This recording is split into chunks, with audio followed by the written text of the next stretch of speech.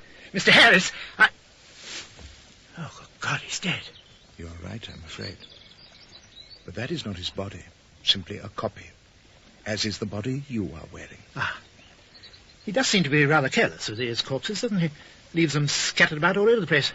The second one I bumped into today, in fact. May I inquire whom I have the pleasure of addressing? I am simply designated 642. Oh, how interesting. And economical. In fact, quite fascinating all round. First time I've ever chatted to a spark of light. Excuse me asking you, but is that all of you? Or have you also got a body lying at home awaiting your return? This is me, my very essence. Must save a fortune, laundry bills. Why do you constantly attempt to hide your fear with laughter, Mr. Smith? Gosh, you know my name as well. It's a very sociable sort of place, isn't it? I must explain. It's not exactly fear I'm hiding. More like terror, really. You see, I'm pretty certain I've gone totally potty, or at best ended up in my own highly personalised Alice in Wonderland-type nightmare. But to continue, I do feel that if, as you say, Mr. Harris isn't here anymore, I'd be just as happy to push off home and rejoin my poor, old, tired, real carcass, hopeful that by now the aching feet have sorted themselves out. So perhaps you'll be good enough to tell me how on earth I go about it. Is there another door, perhaps, 246? 642. Oh, I do beg your pardon. I'm ever so good on faces, but numbers, always forgetting them. A way out? Very shortly you will be conducted there. But first our council wish to speak to you. We await your arrival. Whenever you are ready, we shall attend. Oh, well, now's as good a time as any. I'd hate to keep them hanging about. Please ask them to attend. Very good. Close your eyes, Mr. Smith. Now open them. Good God. There's thousands upon thousands of tiny sparks of light. Tier upon tier, all around. 642. 642. 642. Why has it gone so quiet? What's going on out there? The tanks have been pulled back out of sight. I can't read anyone's minds anymore. The soldiers have disappeared. What is happening? No, it's impossible. He's coming round. No! I can't seem to hold him any longer. Try lifting something. Anything. It doesn't work. My power is fading. I can't hold him unconscious any longer. I mustn't let him wake. Oh. Mrs. Harris, I feel as though I've... What's happened to Mr. Smith? Why is he lying there looking as though he's... No, I remember. You damn well took control of my mind, the pair of you. No! Stay away! Don't come near me! I promise to behave if you just... Wait a moment. You've changed.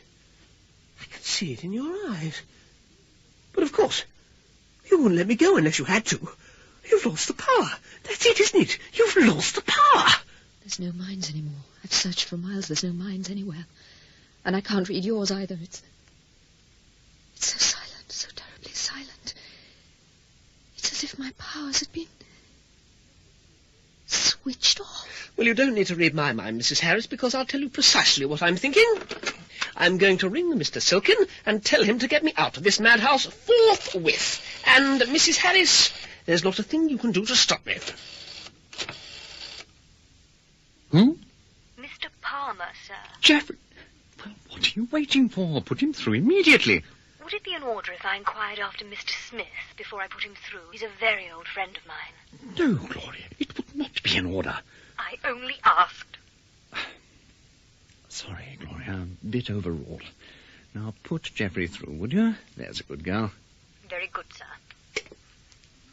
Uncle? Geoffrey, are you all right, my boy? Yes, fine. Although I have been somewhat manhandled, and I've also had the rather bizarre experience of my mind being used against my will. Good Lord, how awful. Promise me you'll mention none of this to your mother. She may not understand. Not a word. Look, I'll fill you in on the details when I return, but I did think I'd better ring in straight away to let you know that Mr. Smith is now in the same condition Tom Harris was. Dead? Apparently. Good. Now, Geoffrey, do you think you could manage to get away from the Harris woman? Yes, sir. That's another thing. She has apparently lost her powers. I believe I can walk out of here any time. Now, Geoffrey, not so quick about the walking out. There's a helicopter of the International Fleet on the way there now, bringing back Tom Harris's body from the crematorium. See it safely into the cottage, and then leave. I'll try to organize a lift for you in the helicopter. I can't tell you the reason for his return. Top priority classified. Oh, But suffice it to say, the sooner you're out of the area, the better. What about Smith, sir? Shall Smith? Just to leave him there. Serves the scoundrel damn well right. Turncoat. Right, just lay him on the bed, there. Rightio. Up to Daly. And down he goes then, Vince. Oh, what about this one? You want us to stick him on the stretcher and take him back with us? No, just leave him. He's staying. Any idea what's going on here, mate? As we flew in, there wasn't one of our boys in sight. It's all foreign troops and what have you, and they seem to be pushing out in a great circle. I'm afraid, gentlemen, I'm not at liberty to say. It's confidential. Top priority classified. Now, if you'll be good enough to go back to the helicopter, we can all be on our way. Oh, OK, come on. I'll just get a stretcher. Right on my way. Well, Mrs. Harris, here's your husband, safely home, unharmed as promised. Why? Why what? Why have they returned him? Just be happy he's here. And don't question too deeply. I never do. No, I don't suppose you do. Goodbye.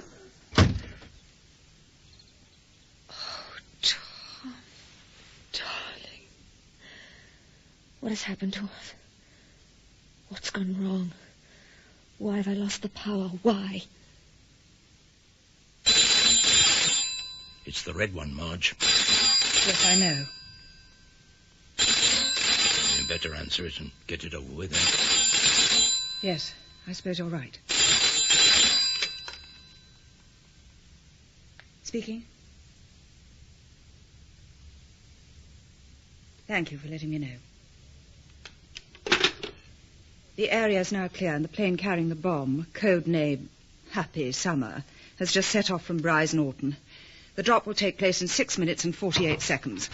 Mom, sir, sorry to disturb, but wonderful news. Our man Palmer has managed to get safely out of the area, and your new curtains will be arriving this afternoon. Soak in. Yes, sir? Get out. Get out, you cretin! Mr. Smith, I speak on behalf of all spirits you see here present. It is the collective view I express. I am simply voice and have no separate being. Left it lying about somewhere and forgot where you put it down, did you? Mr. Smith, I am touching your mind with hurt because very little time remains to us here and the time for flippancy is long past. No, feel no sense of relief that the aliens are leaving, because the fact is that it is you, the peoples of planet Earth, who are the aliens. An experiment in symbiosis that we, the General Council, allowed against our better judgment. An experiment that has failed miserably and will now be terminated. Your mythology had it right in essence, Mr. Smith, but wrong in detail. There was a creation, and there was a fight after the creation, not a physical fight, as man has interpreted it, but cerebral. A clash of opinion. On the one hand, the Supreme Council, the good angels, as your mythology would have it, and on the other, the bad angels, who were simply dissidents. They wanted to settle on the planets using life forms which had already successfully adapted to the planet's environment as host bodies. They advocated simply moving into their minds and taking them over. Physical life versus cerebral life, Mr. Smith. The discussion ranged over millennia. Finally, the Council agreed that the dissidents could carry out their experiment on just one planet. A primate life form was found that seemed suitably advanced to be symbiotic host for the dissidents. The dissidents entered the host minds, and so the experiment began. This moment, their being sent away, is stored in your racial memory as the fall of Lucifer and the bad angels. And your planet Earth, which was chosen as suitable for the experiment, is the real hell of your mythology. This is Neutrino on Project Codename Happy Summer calling base. Happy Summer calling base. Do you read me, base? Over. If we loud and clear, Happy Summer, go ahead. We are now on stipulated hold pattern, circling target zone. 5 minutes and counting to drop. I repeat, 5 minutes and counting to drop. Over. Message received and understood. Over and out. So the peoples of Earth live their short allotted span in hell, and when they die, their unencumbered spirits float free, once more to face us, the Supreme Council. The truth of their situation is instantly revealed, and they are given a choice. Either another life on Earth in a new host body, or to remain spirit. It is surprising how many choose to return to your mud ball of a planet, hoping each new life will bring some improvement in their earthly status. But, as the Supreme Council, we also have a duty to the planet itself. Earth is being progressively despoiled by man. The atmosphere has been polluted to the point where any life at all may become impossible to sustain. If indeed the planet is not decimated by a nuclear holocaust before that point. It cannot be allowed to continue. This is the message we wish you to take back to your government, Mr. Smith. The experiment will be terminated. 9 months exactly from today, no human child shall ever be born again on your planet Earth. The total Homo sapiens species will be irreversibly sterilized. Control 1 to all units. Control 1 to all units. Sterilization program to be immediately implemented Earth-wide. Sterilization program to be immediately implemented Earth-wide. Happy summer to base. Happy summer to base. 2 minutes and counting. 2 minutes and counting. Over. What can I do? It's so quiet without the voices in my head. Tom. Wake up. Speak to me. Nothing. He just goes on lying there as if he really was a corpse. Mr. Smith. Please come back. Please, Mr. Smith. I say, go steady there. I'm not as young as I used to be. Oh, I'm sorry. I didn't mean to startle you. That's all right. Just tell me what happened. I can't read your mind anymore. It seems I've lost the power. You have. They've removed it from you. From me as well, as it happens. They've decided it's a toy we can well do without. As is life itself. Did you find Tom? Is he coming back soon? Tell me. I'm sorry, Mrs. Harris. He really is dead. Oh, no. He was alive to the moment his spirit was pulled back to his body. Then it was burnt. Burnt? But they didn't succeed. They didn't manage to burn it. Look, don't you see? He could still be inside there somewhere. No, Mrs. Harris, if you don't mind me saying so, it is now a foolishness to go on hoping. He is not dead. I know he is not dead. Happy summer to base. Happy summer to base. I am moving into final approach pattern now. Repeat, I am moving into final approach pattern now. 1 minute and counting. 1 minute and counting. I'm sorry, AP. I just won't accept it. That is, of course, your privilege, Mrs. Harris. You mind if I answer this phone? It's driving me potty. I can't bear an unanswered phone. No, fine. Thank you. Hello? Yes, speaking. Good Lord, Mr. Vere. How terribly nice of you to call. When did you hear this? How long have we got? Good God.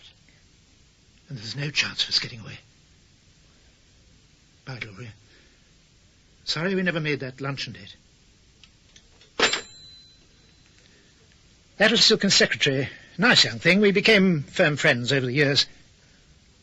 She accidentally heard our fate being discussed at the highest level. Decided she must ring and warn me. It's too late, unfortunately. Too late? Come with me to the window.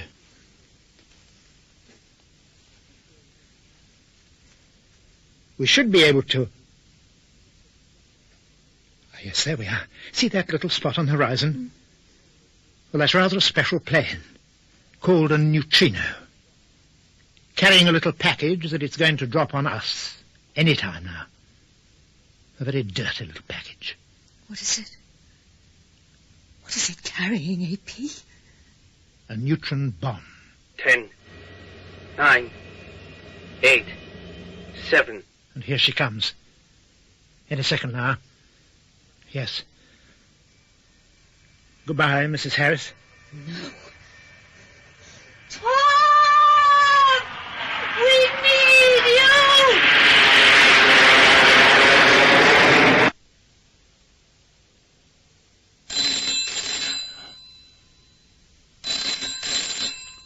Do you want me to take it, Marge? No, I will.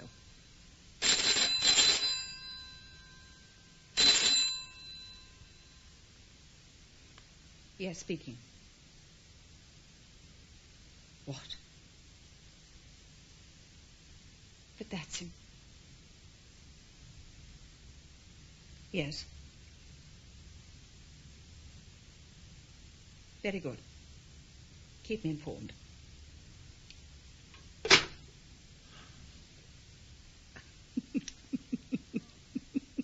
Marge. Marge. What the devil is it? What's happened? It didn't go off. The bomb didn't go off. What? But that's impossible. They're foolproof. A team went in to discover what had gone wrong. They met no resistance. There was nobody in the cottage, although no one was seen to leave, and they found the bomb, diffused and totally harmless, sitting in the middle of the kitchen table.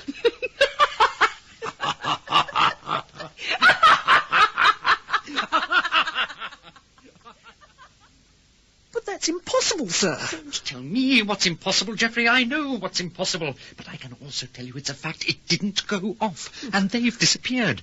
They've checked the tapes. And the very second the bomb was due to explode, a third voice was heard to speak. The only other person there was... Exactly. Tom Harris. Don't worry, Sally, love. I'm back now for good. Those were his exact words, according to the tape. But if he's alive, then Smith... Good God. Smith. Get out of my way. Sir...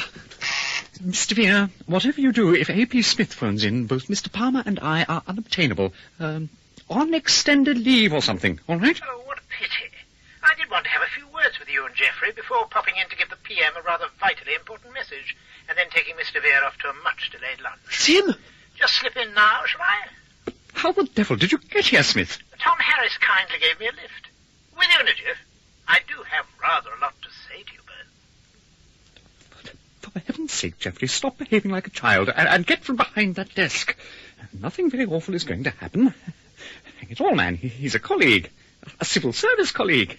He understands these things. Well, Sam's well. He knows we're secret intruders here, and he thinks it's very nice we've teleported in. So he's still got the power as well as you? Yes, but I'll take it away from him as soon as we see him. Shall we go through and get him? No. Let's just sit for a little longer. We've got a lot of catching up to do. How long have you known they had Sam here in this underground atom shelter place? Well, it's all a bit blurry, but I think it was probably the officer at the crematorium who had the knowledge in his mind, and I must have picked it up from him. What exactly happened there? At the crematorium? Think you can take it? It's a bit scary. Now I know you really are alive. I can take anything. Well, I was warned that I'd be dragged back at the end, at the very moment of death, and so I decided that I must get there earlier. I guessed it would be Axworth Crematorium, so I pictured it, and I waited. I waited for the service that I hoped they'd arranged. I waited for someone there to think of me with such intensity that I'd hear. And finally it came. Almost too late. It was the Padre. As he pressed the button for the coffin to slide into the flame, without knowing it, his mind opened to me, and quick as thought, I was there, and I slid into it, and through it, into the coffin. But I couldn't, for some reason, get back into my own body. I could only wrap myself like a protective skin around it. The coffin very quickly burnt away, and I supported the body in the flames. It was terrifying, but fascinating at the same time. It seemed to go on for an eternity. But finally the flame was switched off, and I let my body go. And that's all I remember till I heard you scream for me. And there I was, back in my own shell, with the power still intact. Thank God for that. Yes, if I'd been a few seconds later... Let's not think about that. You were in time, both to stop the bomb and to teleport the three of us safely out of there. Well, share it. What? I could do with a little laughter in my life. But it's AP's reaction to being flown through the sky without any visible means of support. Totally calm. And then asking, mid-flight, I say, you couldn't by any chance drop me off somewhere near Downing Street, could you? Oh, dear. I mean. What now, Tom? Well, the adventuring's over, Sal. Now we hopefully go back to being a normal, happy family unit. No more scares, no more spacemen, no more magic powers. Just baby Sam and you and me. And a cottage in the country. I love you, Sal. Love you, Tom.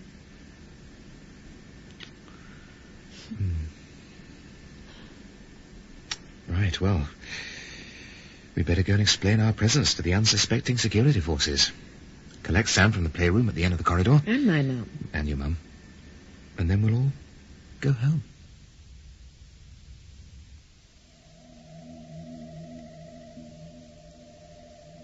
Yes, I hear you.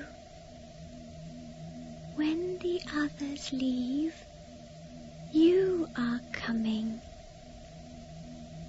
Coming to take over Earth. I'll tell Daddy. He'll be pleased. Different aliens coming. He's coming with Mummy to collect me now. Bye-bye, new alien men. Bye-bye.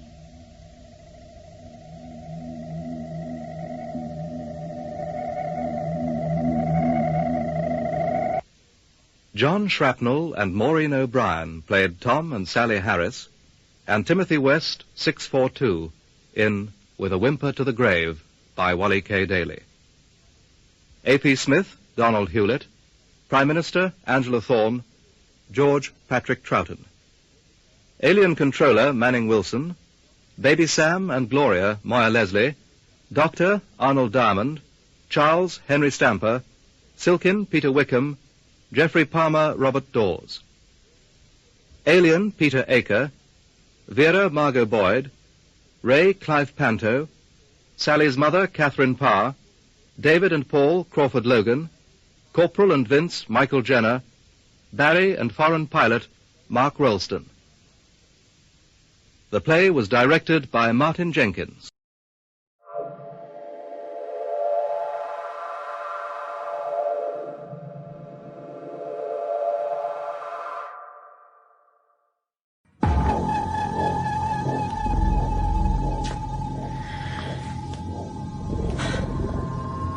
Please give your name, date of birth, and identification serial number after the tone. Caroline Dorothy McAleese, October 28th, 2009. My name is Caroline Dorothy McAleese. I am 40 years old. Serial number 99637783132. This is an automated HR assessment. Hello, Caroline. Hello, James. I work for the Beyond Life Corporation, the world's leading post-life industry professionals with outlets in over 60 countries. No matter the hour of the day or night, someone somewhere is having their body prepared for disposal in a Beyond Life facility. It's good to have you here again, Caroline. Thank you for seeing me, James. How are you? James doesn't care about my welfare. He doesn't care about my state of mind. He's not a person. Caroline? He's a digital output generated by an algorithm. How are you? I'm okay. Are you completely sure about that? Yes. This whole process is an elaborate charade. Your cortisol levels are raised. Are you anxious about something?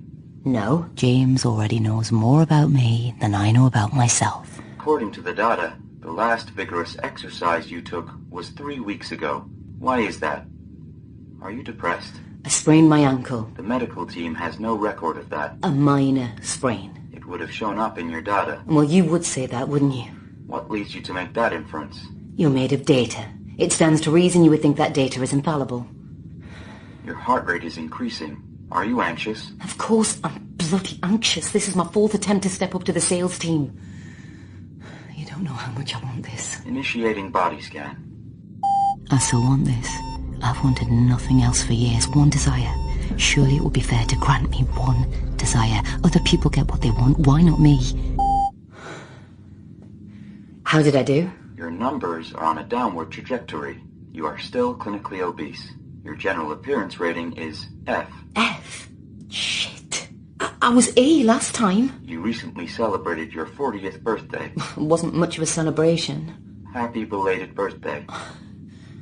Does passing 40 bring me down a whole grade? Customer-facing roles are reserved for grade A's. Your manager should not have recommended you for this assessment. What about my IQ and problem solving? In those categories, you are in the 95th percentile. Well, doesn't that bring my average up? Appearance is weighted more heavily than cognitive function for customer-facing roles. This isn't fair. All employees are assessed against identical criteria. How much weight do I need to lose to be a grade A? Goodbye, Caroline. James, I'm going mad in the dungeons. I need a way out. Don't you disappear on me, James. I'm talking to you. Have a wonderful day. We love you. You're a liar. Nobody loves me. Body Horror. Episode 1. At the Beyond Life facility where I work, the morticians' rooms are deep underground. There's no sunlight there, only LEDs. Rowan, I need to speak to you. Not now, Caroline. I'm busy. You're my manager, Rowan, and you're a one-to-one. What's the problem? My HR assessment. Didn't go well? The system's not fair. How am I ever going to get a move? I can't stop myself aging. The protocol is well established, Caroline. You know how it works. I'm going mad down there. Come and find me at the end of the day. You'll definitely be here. Till 6. You promise? Go to work, Caroline. I'm a troglodyte. A clinically obese 40-year-old rated F for appearance troglodyte. Going down. Basement level. If I don't get out of here soon, I'm sure I'm going to lose my sight. Like a mole. Or a worm. I'll become nothing more than a worm.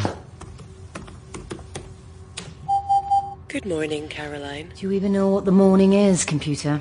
Morning, the first part or period of the day, extending from dawn or from midnight to noon, as in the phrase, "Oh, what a beautiful morning." Define beauty. Beauty, the quality of being pleasing to the senses. Would you say I was beautiful? Shall I access your HR assessment results? No, forget it. What have you got in today? There are 0 bodies currently waiting to be processed. None. There are 0 bodies currently waiting to be processed. 3rd day in a row. People giving up on dying. Would you like to listen to some music? Will it be beautiful? Beauty is in the ear of the beholder. It's I. Don't try and banter with me, computer. Don't pretend you have a personality.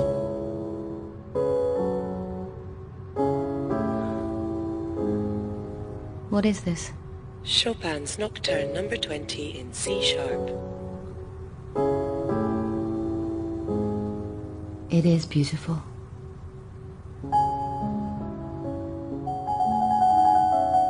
Death used to be a constant. People died. Their bodies needed to be disposed of, but before that their loved ones wanted to see them laid out and finally at peace. A traditional part of the grieving process, enabling the bereaved to begin their journey towards emotional closure. My job is to prepare the bodies of the deceased for viewing. Death is a thief of beauty, and I'll steal it back again for one brief final moment with disinfectant, fillers and makeup by draining fluids, plugging orifices and injecting chemicals. My specialism has always been in setting the features of the deceased into the perfect expression of peaceful repose. Death is no longer a constant, however. People don't die like they used to. Rowan? I was just on my way out. You said you'd be here till 6.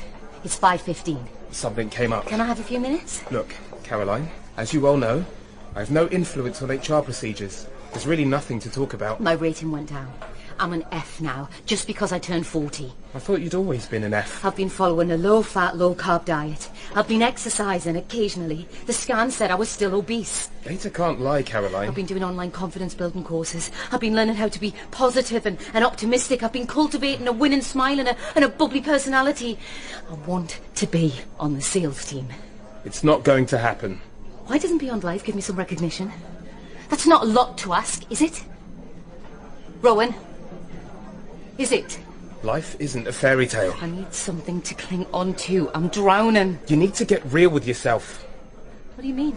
I hate to be blunt, but you leave me no option. Look at the state of you. You're a fat middle-aged woman. No one buys from people who look like you. You don't fit the profile for the sales team, and you never will. I only recommended you for the HR assessment in the hope you might finally get the message. I thought you'd noticed a change in me. Caroline, I don't notice anything about you. No one does. Up here, you make no impact on anyone. You're invisible, and that's how I want you to stay. You do a good job downstairs. If there's one thing I've learned in life, it's this. Stick to what you're good at. The specialists are the ones who survive. Is that the best I can hope for? Survival. I've got to be somewhere. Go home. Get some rest.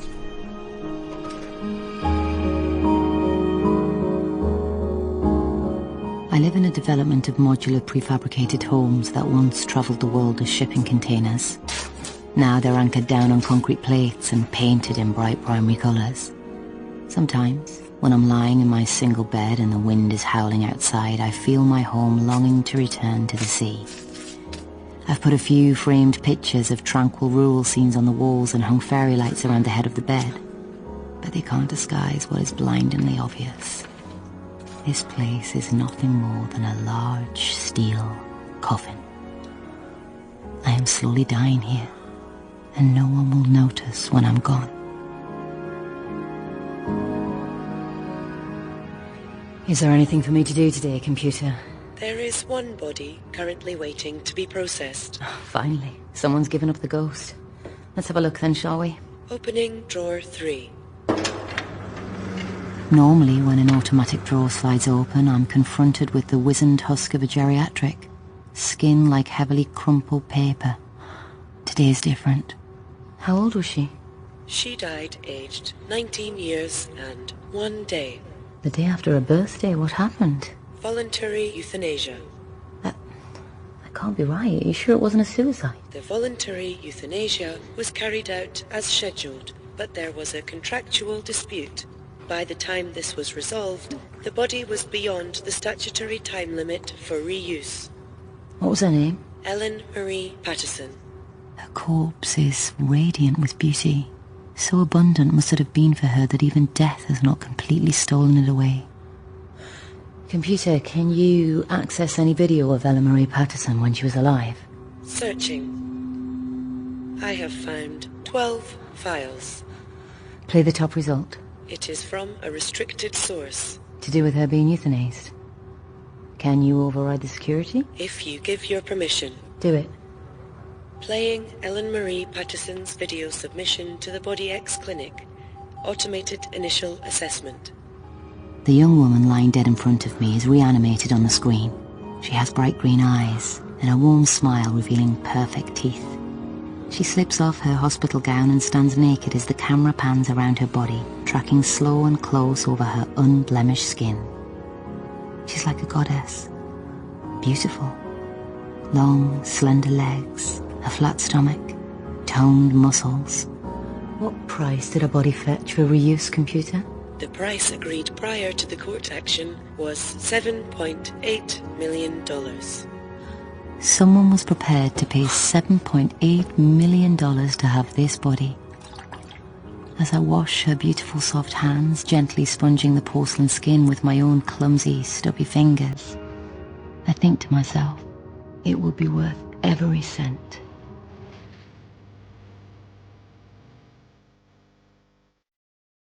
Imagine having the body of Ellen Marie Patterson. Hi, Caroline. Hey, gorgeous. Looking good. Thanks. There you are, Caroline. I thought you might not come. Oh, I was at another party. It's great to see you. You look amazing. Thanks. I'm gonna get a drink. I'll get these. Waiter. Yes, sir. A bottle of champagne here, please. Champagne? Is it your birthday? No, it's a thank you.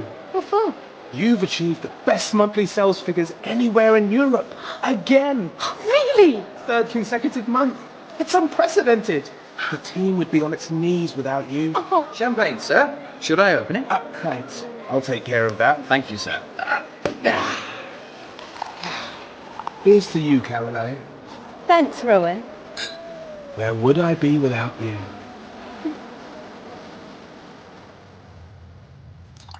Soon, what's left of her body will be consumed by flames and reduced to ash. In general, I feel nothing for the remains I work with. Who would feel empathy for the gnarled old carcasses of those who have lived long and fulfilling lives? If I feel anything, it's usually envy. Their lives mattered. They weren't invisible, deep underground. They weren't worms. The corpse of this girl fills me with a sense of overwhelming sadness. I don't want her to be forgotten. Computer, take a photo of her and send it to my phone. Yes.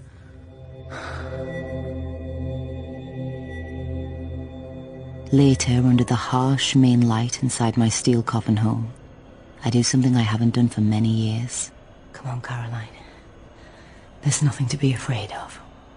I stand in front of a full-length mirror in my dressing gown.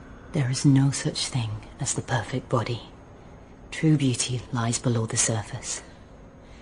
When I take off this dressing gown, I will look at myself as a whole person. There will be more to me than just a pot belly and 2 saggy tits. The affirmations I learnt on the confidence-building courses seem hollow. They taunt me. The only way forward is to undermine myself. Self-deprecation has always been one of my best friends. Computer, play something from a horror film.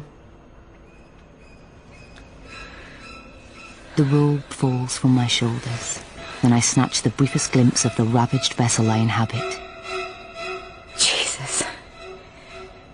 Who the hell is that fat, ugly bitch? Bitter tears soon obscure the vision. I crawl under the duvet weeping, till I'm too tired to weep anymore.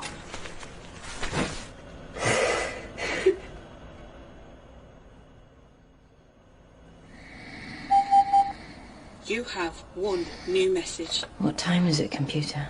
6 a.m. What sort of idiot sends a message at 6 in the morning? The Government Department for Social Affairs. What?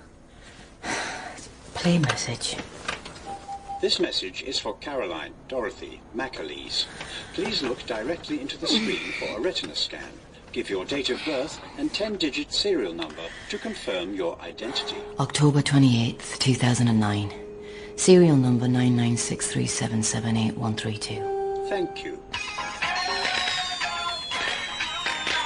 Congratulations. Your identification serial number has been randomly selected and you are a winner. Details will be securely messaged to you shortly.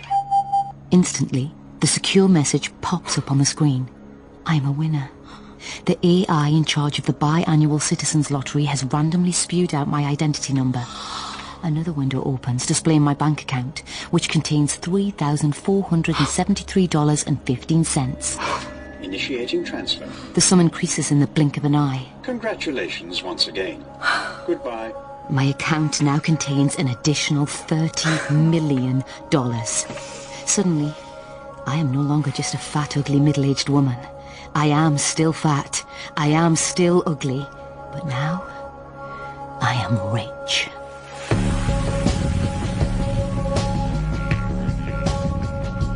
Professor Griffiths will see you now. Thank you. This way, please. A week later, my request for a leave of absence from work has been approved and I am signed off indefinitely.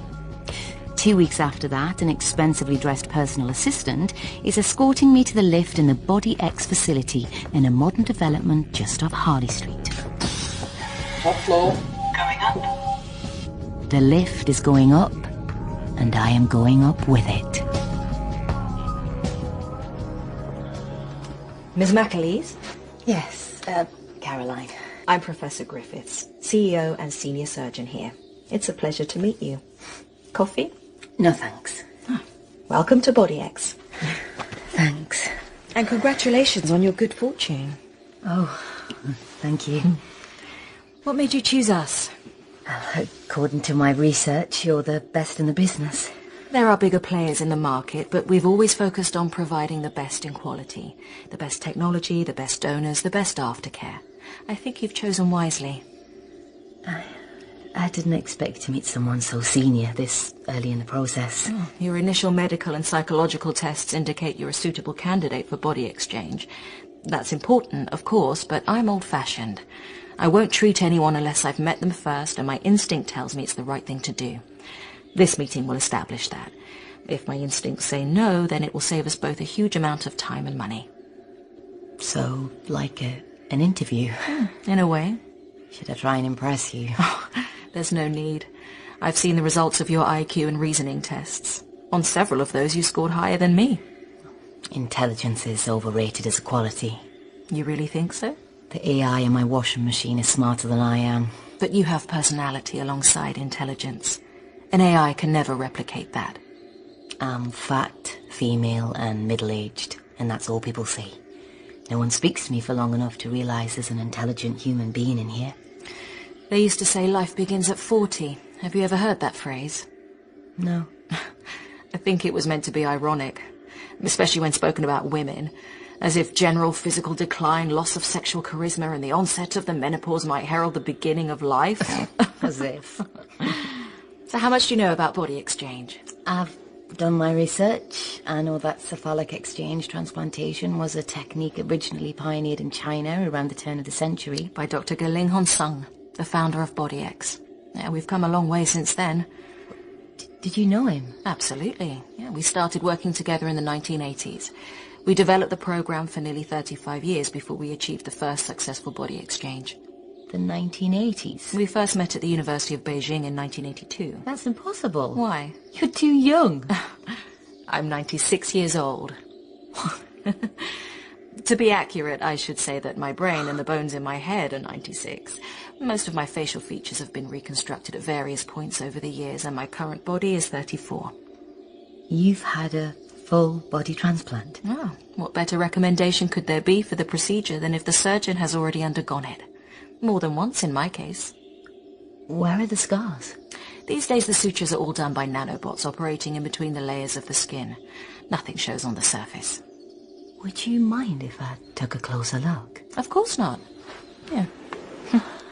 May I take your hand? Yeah. So, this is approximately the line where my head was joined to the donor body. Yeah. Can you feel anything? A ridge? Any scar tissue at all?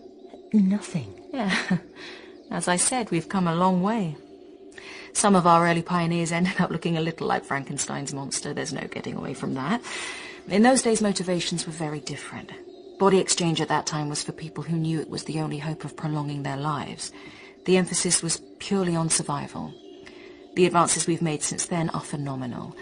Now the cosmetic aspects are much more to the fore. People don't pay millions of dollars to end up with a body covered in scar tissue. Would you allow me to show you around the rest of the facility? Thank you. For the next hour, Professor Griffiths personally accompanies me on a tour of the building.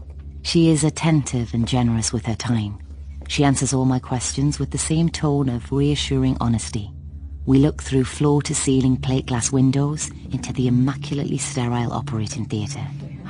In the ICU ward, we pause in front of the solitary bed, currently empty, surrounded by the dormant electric arms of the robot nursing team. Finally, we arrive at the end of the journey, outside the recovery ward. This is in many ways the most important place in the whole facility. Recovering from the physical consequences of the surgery is one thing. In this ward, patients take the time to heal themselves mentally, emotionally, and spiritually.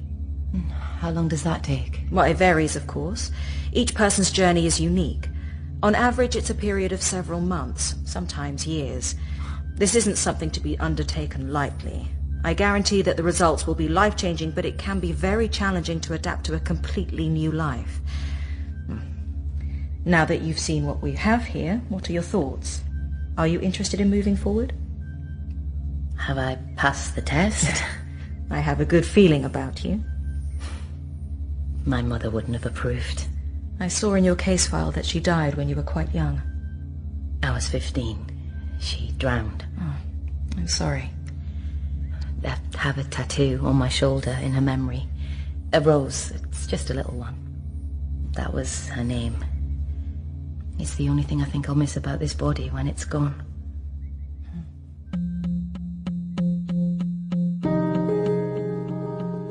Nothing happens for months. A body ex-counsellor calls me once a week to reassure me that I've not been forgotten. Now that I've allowed myself to believe I will be changing into a new body, a new life, I've begun to feel resentful about being trapped in the old one. I rarely leave my steel coffin. I have all my food delivered. I am no longer a troglodyte. Now I'm a hermit, growing ever more obese on a remorseless diet of fat, supersaturated takeaways and fizzy drinks. Hello, Caroline. Professor Griffiths. Please listen carefully. As part of protocols, I need you to confirm to me verbally that you still wish to go through with the body exchange. Yeah, I do. A donor body has become available. A really high-quality one. You need to come in right away. I'll call a cab. There's no need. We're sending the chopper for you.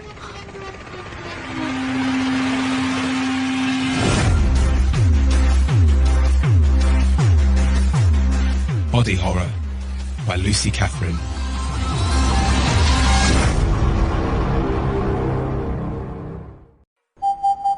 Hello, Caroline. Professor Griffiths. Please listen carefully. As part of protocols, I need you to confirm to me verbally that you still wish to go through with the body exchange. Yeah, I do. A donor body has become available. A really high-quality one. You need to come in right away. I'll call a cab. There's no need. We're sending the chopper for you.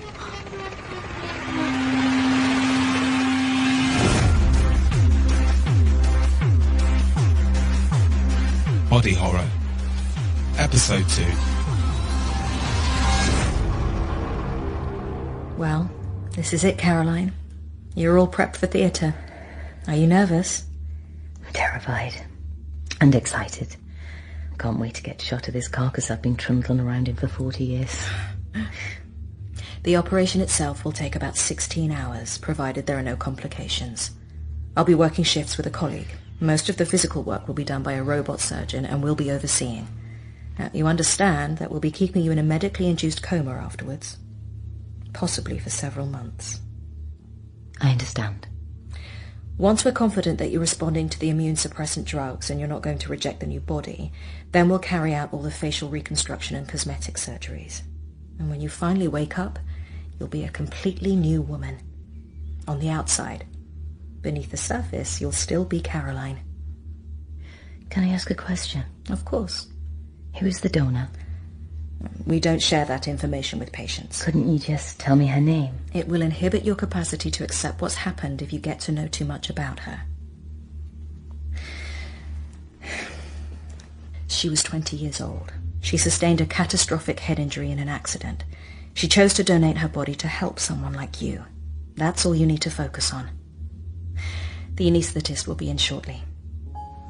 Good luck, Caroline. Thank you, Professor. 10. Can I ask a question?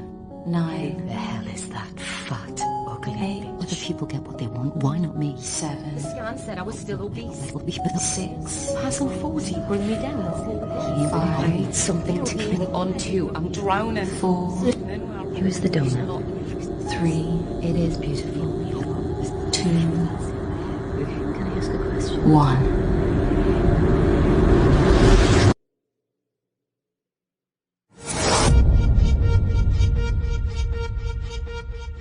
Caroline, wake up. Where am I? You're still here, at Body X, in the recovery suite. Everything went completely to plan. I feel so weak. You've been in a coma for 162 days. There's been considerable muscle wastage, although we have been giving you daily physio. The next few weeks are going to be tough on you physically. What date is it? November 17th. I missed my birthday. Computer, bring up a photo from October 28th. That's me in bed. We got balloons and gave you a little hat. One of the nurses blew out the candle on your behalf. I wish I could see my face. Give it a few days. Takes time to get used to being conscious again. Why was I kept unconscious for so long? We had to be sure that the fibres in your spinal cord had fully enmeshed with those in the donor body. We're confident that's happened now. Try wiggling your toes. Can you feel them moving? All the test results show that you have a fully functioning new body. This is the first day of your new life. Please. Let me see myself. We'll bring a mirror in when the psychologists think you're ready. When you do get to look at your new self, you're going to be amazed. I promise you that.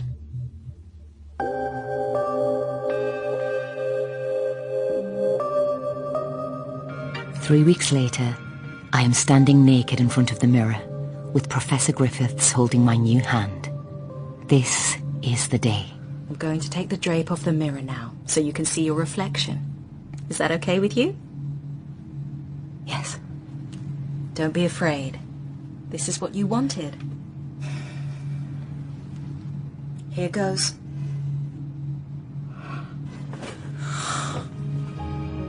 I have imagined this moment thousands of times since the morning I received the money. All those imaginings were in vain. Nothing can prepare you to be confronted with yourself, transformed. Is that really me? It really is. The new you. Your best self. The woman gazing back at me from the mirror is lithe and young. She has a beautiful body, a perfect waist-to-hip ratio, pert, symmetrical breasts, legs that seem to go on forever. Am I taller than I was? By 4.2 centimeters. And now you take a size 5 shoe. I hope you've got some of your Citizens Lottery money left over, because you're going to need a whole new wardrobe. My face is also transformed by the surgery. The saggy jowls are gone, the crow's feet around the eyes. Even the wisps of grey that were beginning to appear in my hair have been eliminated. The roots of my hair are showing blonde. You were blonde as a child? Yes. We injected you with a chemical that reduces your eumelanin to the kind of levels it would have been in childhood. What are your first impressions? I can't believe it. How do you feel? I just want to cry. Oh, come here. Oh, this is completely normal. You've been in a prison for as long as you can remember. The prison of your own flawed, ugly, unpleasant body. And now you're free. It's going to take a while to get to grips with the enormity of what's happened. Thank you, Professor. Thank you.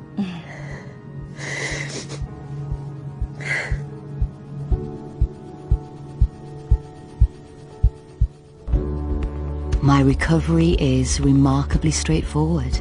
In 6 weeks, I feel fitter, healthier, happier than I ever felt in my old body. By the new year, I'm leaving the hospital independently, taking shopping trips in the West End. The first time I step out into the street as my new self is utterly bizarre. I feel people's eyes on me, drawn there by my youthful good looks. The heads of beautiful-looking young men, ugly old men, sophisticated, well-heeled businesswomen all turn and follow me as I pass, as if I can grip their attention with some powerful invisible attractor beam. Excuse me, is anyone sitting there? Not that I noticed. Do you mind if I do? Whatever. Can I get you a drink? Why would you want to do that? There's something interesting about you. Interesting? Yeah. You look like you'd be a lot of fun to talk to. You fancy me, you mean? I didn't say that. You think I've got great tits, a fabulous arms? Look, I didn't mean to... Well, do you? I think I'd need to get a closer look before making a judgment. Where do you live? Right across the street. Let's go. Right now? Do you want to play or not? Yeah, I want to play. In my old body, I had few sexual encounters, and the ones I did have was so long ago I can barely recall them. In my new body, it becomes easy. I can pick and choose. New me likes having sex, so I pick and choose frequently, usually on a whim and with no interest whatsoever in any connection beyond the physical. You're completely sure that this is nothing to worry about? Absolutely. I didn't really have a sex life, you know. I've never thought of myself as a sexual person. Well, perhaps if you'd been receiving this sort of attention before the body exchange, you'd have discovered that you were. I just can't can't seem to get enough since the operation. Making up for lost time. Does it feel good? Amazing. Well, then my advice is to keep on enjoying it. As often as you can. If you say so, I suppose I'll have to. Doctor's orders. You've invested a huge amount in this procedure, both financially and emotionally. Now it's time to reap the rewards. I've got some news for you.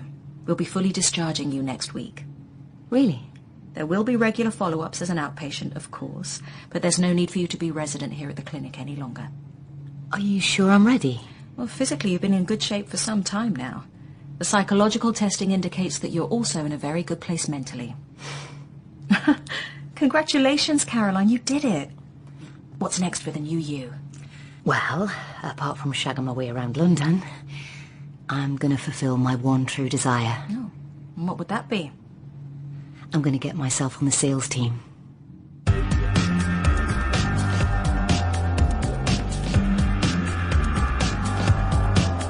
Please give your name, date of birth, and identification serial number after the tone.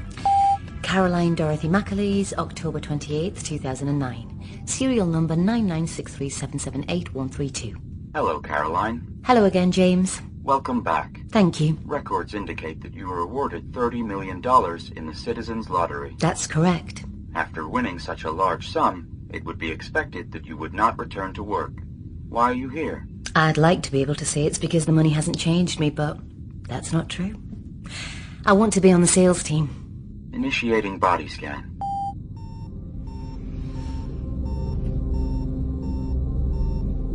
Your numbers have undergone an enormous transformation.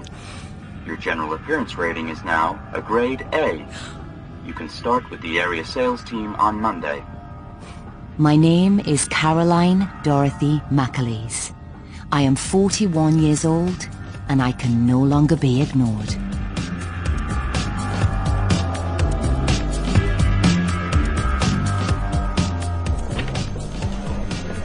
Caroline? Rowan.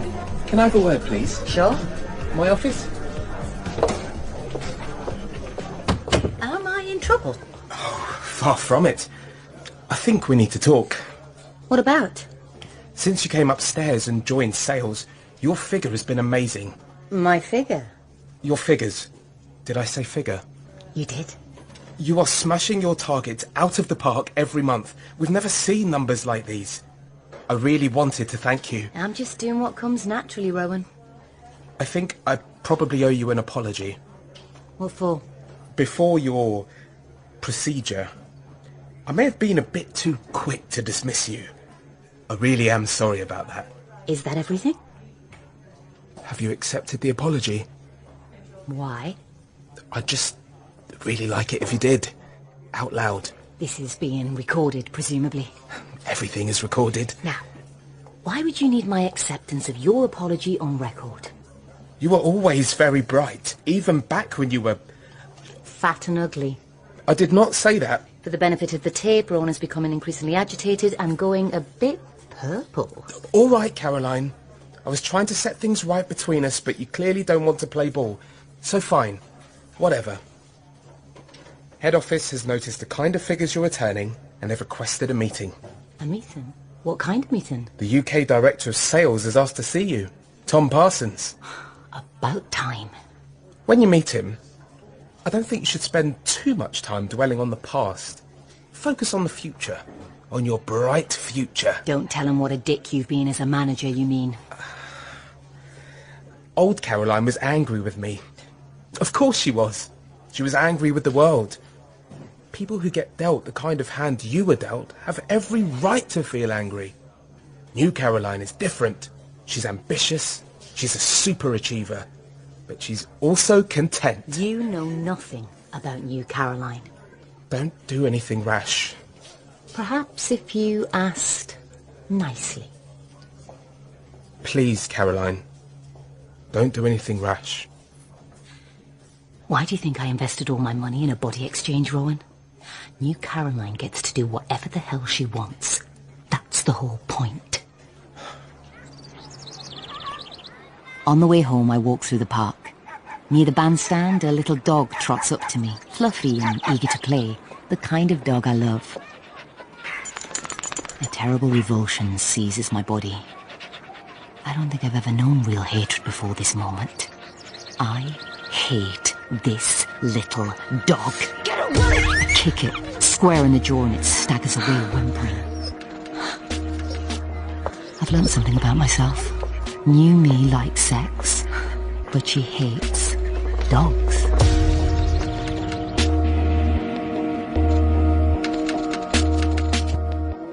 Professor Griffiths. Caroline, how are you? I'm okay. I've been monitoring your follow-ups. It all seems to be going well. How are you finding the drug regime? I'm getting used to it. The new generation of immunosuppressants are a huge advance. Bioengineering them to fit the individual DNA profile makes an enormous difference in terms of the side effects. How have you been finding your return to work? Senior management have requested to see me. Oh, that's wonderful. I need an appointment with you. Is something the matter? Can I come into the office? Of course. I'll see you this afternoon. I hope everything's okay, Caroline. The data shows you're doing incredibly well. Something doesn't feel right. I love how I look. I love having a great body. I love having sex with lots of different people. People? New Caroline is bisexual. You'd never had encounters with women before? It never even crossed my mind before. Your sexuality has been entirely repressed for many years. Psychologically, it's almost as if you've just hit puberty. You're curious and you're experimenting. That's healthy. There's other things. Such as? Old Caroline really liked dogs. I hate them now. They give me the shivers. That's nothing to worry about, I'm sure. I feel like I'm wearing someone else's clothes. I mean, they're beautiful clothes, much better than anything I've ever worn before, but it's like they don't quite fit me. Those feelings of discomfort you describe are entirely to be expected. There will be echoes of the donor's personality imprinted in the cells of the body you've taken on. As the cells regenerate over time, those echoes will grow fainter. I've experienced this myself. After my last body exchange, I took a violent dislike to spicy food. The kind of food I'd grown up eating, the food my mother made. It didn't last. After a few months, my appetite and tastes returned to normal. I'm still angry. I thought that once I got what I wanted, I'd feel satisfied and content. I had a conversation with my manager at work the other day, and while we were talking, all I could think about was stabbing him in the eyes. If you've got a bad manager, then that's how you're going to feel, regardless of the body you're in. But I really like this body. I want to feel at home here. And you will. I always think of it as the same process as a hermit crab must go through when changing shell. At first, the new space feels very alien, but gradually, as the body relaxes into it, the crab comes to fill all the different nooks and crannies in the new shell, and soon they feel they entirely belong there.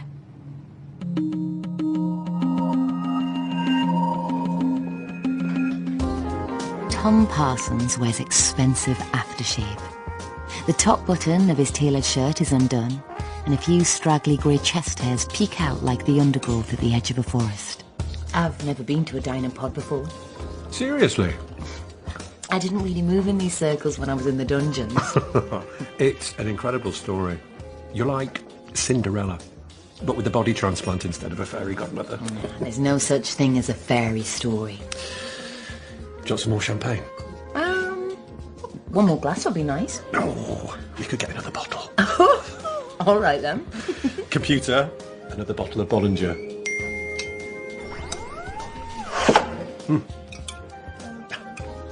I love dining pods. They're so convenient. This has been a lovely evening, Tom. Yeah, I'm glad you've enjoyed it. Cheers. Cheers. I'm not really clear on why you wanted to meet me, though. I'm the National Sales Director. It's my job to familiarise myself with the best talent we've got. Well, we didn't need to meet in a dining pod for you to do that, especially not one as expensive as this. No, well, I thought something more intimate than the office would be good. Why?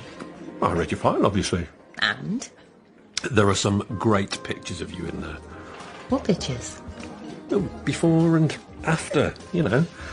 I've never met someone who's had a body exchange. I couldn't help but be curious. Well, now you know, I just look the same as everyone else. I wouldn't say that. You're absolutely gorgeous. You know what I'm really interested in? Mm-hmm. Strategy. I've got some great ideas about how we could increase our customer base if we adopted a less reactive approach to making sales. That's really interesting. What I'd really like to do is get out of regional and onto the national team and... Tom? Are you listening? I could do a lot for you. What do you mean? Career progression. Fast track. I've got a direct line to head office in LA. My blessing can make a big difference. That's a kind offer. Perhaps there are things you could do for me. What things? I can think of a few. Tom, your hand is on my knee. I know.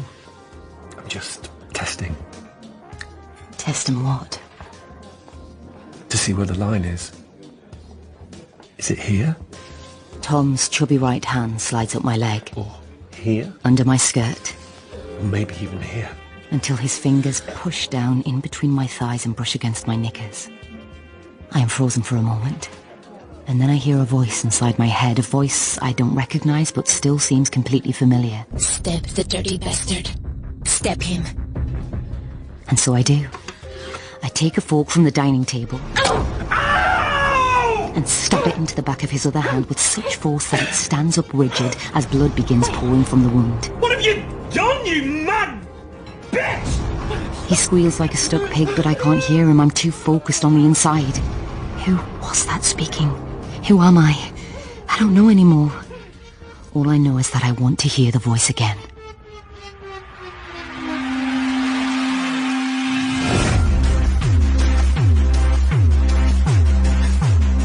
Body Horror by Lucy Catherine.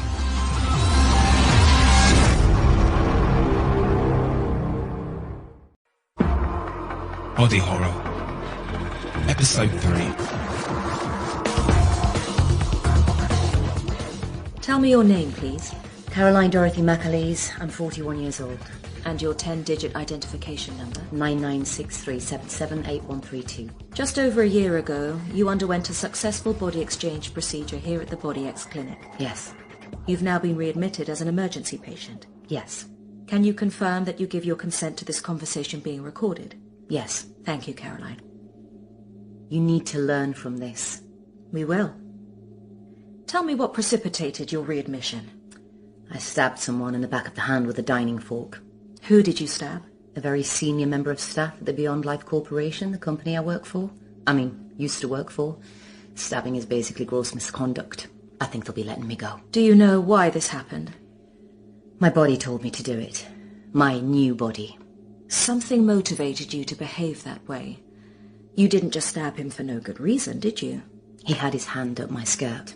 So you reacted instinctively because you were being sexually assaulted? No. Touching of that nature without consent is assault. I agree, he was assaulting me. But I didn't act on instinct. My new body told me to stab him. Quite literally. Your internal voice told you to stab him? An internal voice, not mine. Perhaps you're confused. I know what happened. Had this voice spoken to you before? No, but I sort of knew it was there. How? The day before it happened, I kicked a little dog in the head. I told you about it, remember? At the time you didn't mention the voice had told you to do that. It didn't need to tell me. I know it hates dogs. I've always been one of those people who things don't work out for. Living a lonely life in my shipping container apartment. Just me and my aura of persistent disappointment. One day, fate offered me an opportunity to change everything. I thought body exchange would be the answer. I would overcome all my issues through a single all-encompassing solution. Low self-esteem, lack of sexual confidence, loneliness, chronic underachievement, social anxiety, negative self-image. All these would be disposed of along with the fat, ugly old body I had carried with me since birth. I thought I would finally become who I really am, like a butterfly emerging from a cocoon, except the beautiful delicate wings would be stitched on. This would be a manufactured transformation, not a natural one, but the result would be the same. The real me would appear, wide-eyed and ready to live my better life, my best life. Caroline, This is Dr. Mendez. She's the most senior psychotherapist in the Body X team. She'll be supervising your recovery. Hello, Caroline. Please, call me Paulina. Hello, Paulina. How are you today? Bit calmer being here. This is a nice room. That's encouraging.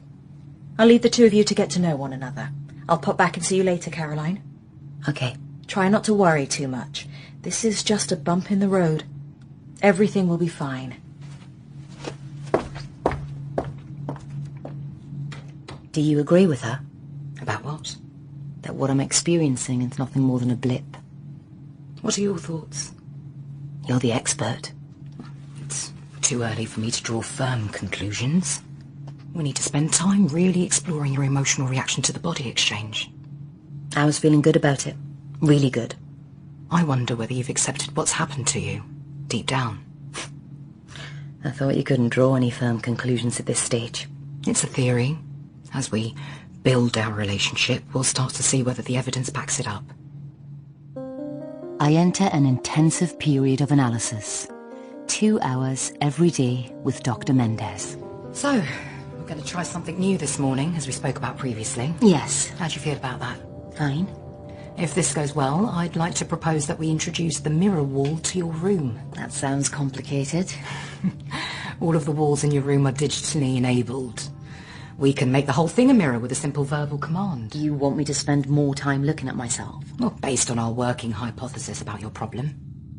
You're certain the voice isn't real? It's simply impossible. Professor Griffith said that my donor body could contain echoes of its previous inhabitant. At the cellular level, in the DNA strands, the donor body can't retain a personality or a voice. It can't instigate cognition or motivate action. It can't tell you to do something against your will. You need to accept that the voice you are hearing is of your own creation. That's not how it feels. And that's why I want us to spend time together looking at your body in the mirror. My new body. You must stop calling it that. You have only one body and this is it. What you're going through is actually more common than you might think amongst transplant patients. Your symptoms are unusual, but I have come across some precedents in the medical journals. This is a form of phantom body realignment syndrome. What's that? It's a newly described condition related to phantom limb syndrome. Well, you must have heard stories about people presenting with agonising pain in a limb that's already been amputated. I'm not an amputee. No, but in the same way, your mind is resolutely clinging onto your body as it was before. You need to train it to accept the new reality. Why don't you take off your robe? It's cold in here. It's 23 degrees. You think that's my resistance speaking? Do you? It's so annoying when you answer a question with another question. All right. Here goes.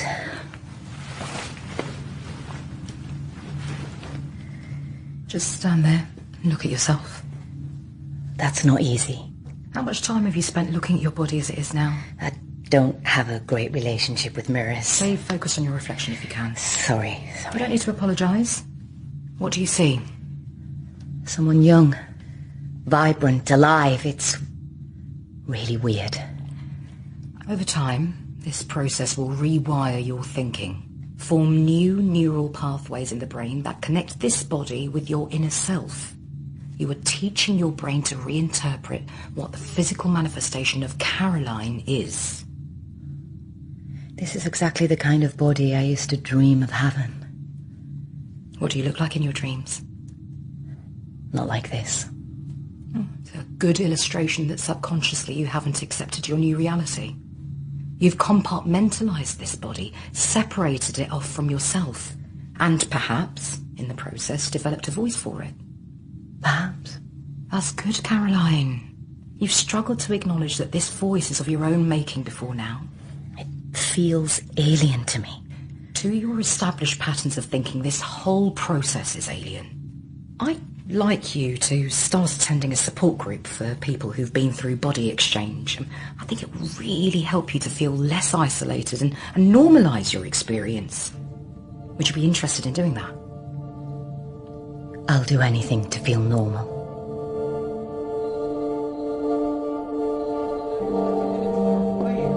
Hello, Ryan.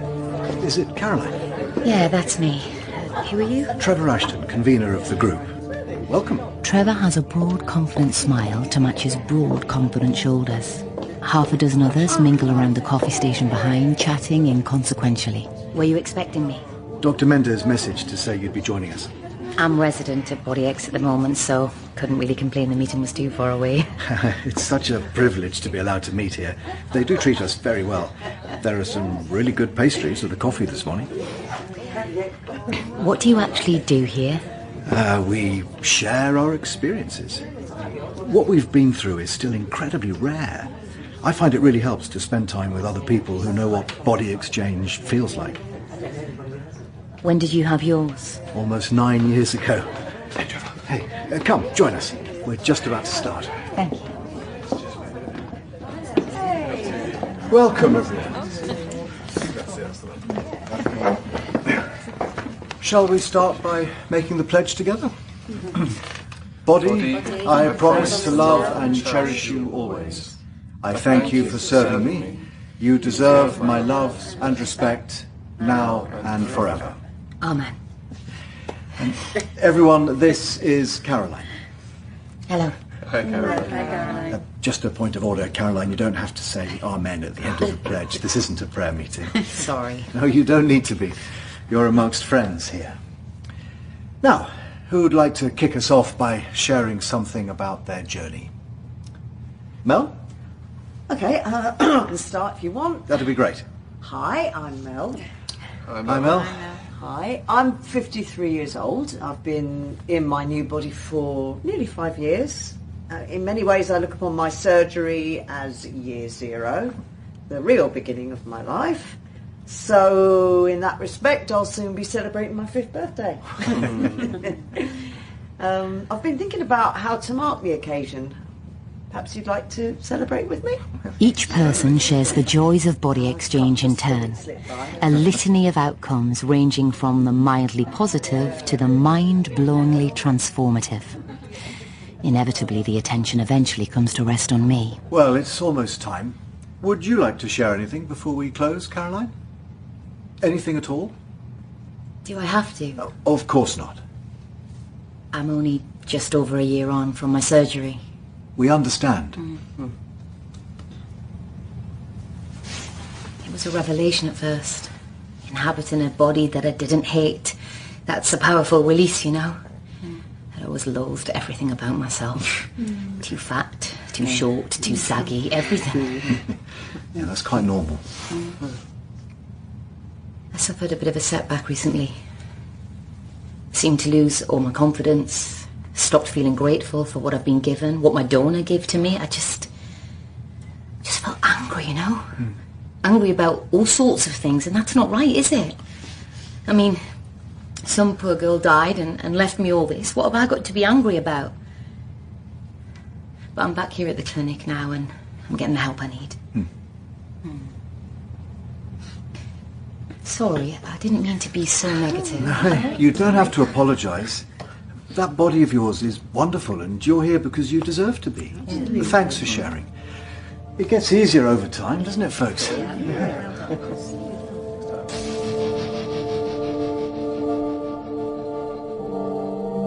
Computer, lock the door, would you? Locking door. How was your day? Long. Should I activate the mirror wall? No, not right now. You are still 17 minutes short of today's self-observation target. Would you play me some music? Can you be more specific? Something healing. I'm sorry. I did not understand that instruction. I'm in pain. Shall I call a nurse? It's not a physical pain. I am only authorized to dispense basic painkillers. Just let me hear some music. Can you be more specific? Oh, don't worry about it.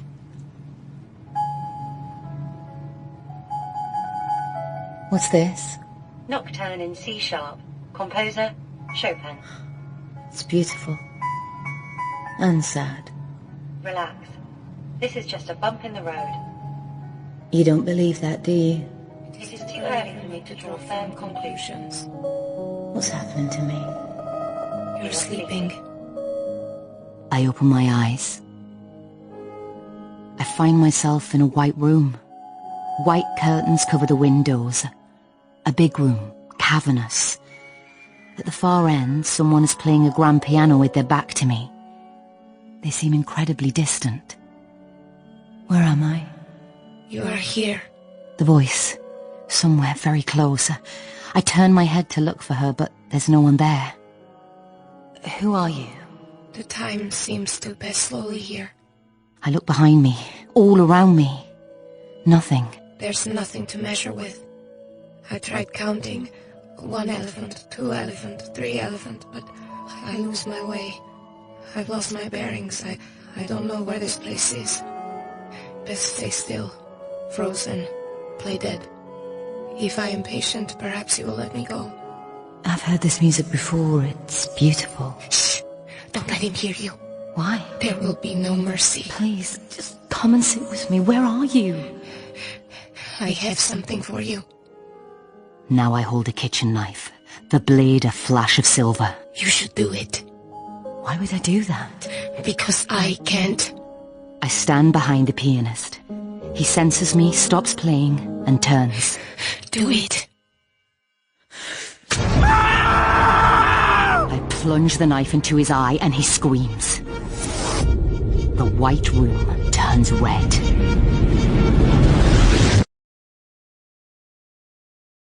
Have you ever had a dream like this prior to the incident in the dining pod? No. What do you think it's about? How the hell would I know? You're the therapist.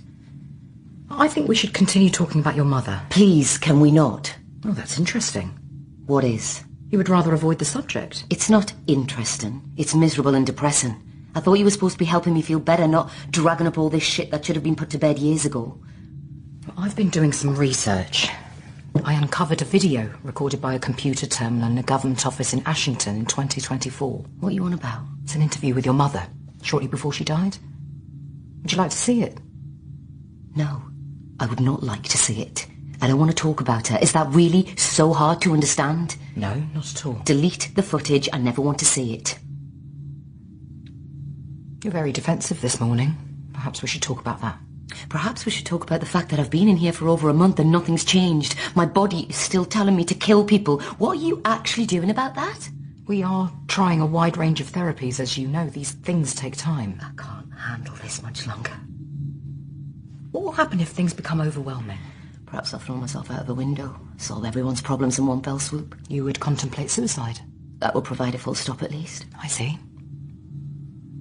I know what you're thinking. What am I thinking? That this is all about her. Oh, there are some parallels. No one knows exactly what happened. She drowned, following a period of intense struggle and mental anguish. That's what you told me. The verdict was misadventure, not suicide. You're carrying a lot of unresolved grief. Prior to the body exchange, you felt very strongly that you had never been able to get what you want. You were unfulfilled, unsatisfied. You've spoken to me at length about how your mother felt much the same way. She got shortchanged by life, for sure. After you recovered from your surgery, you began to have a different experience. You started to get things you had always wanted, your true desires, as you term them. Recognition at work, sexual partners, self-esteem. And that was the point when the voice arrived in your consciousness. The voice in this body, it doesn't belong to me. It's alien. You know that's not true. Why would I invent it? Guilt. You're tortured by getting everything you want when your mother was denied.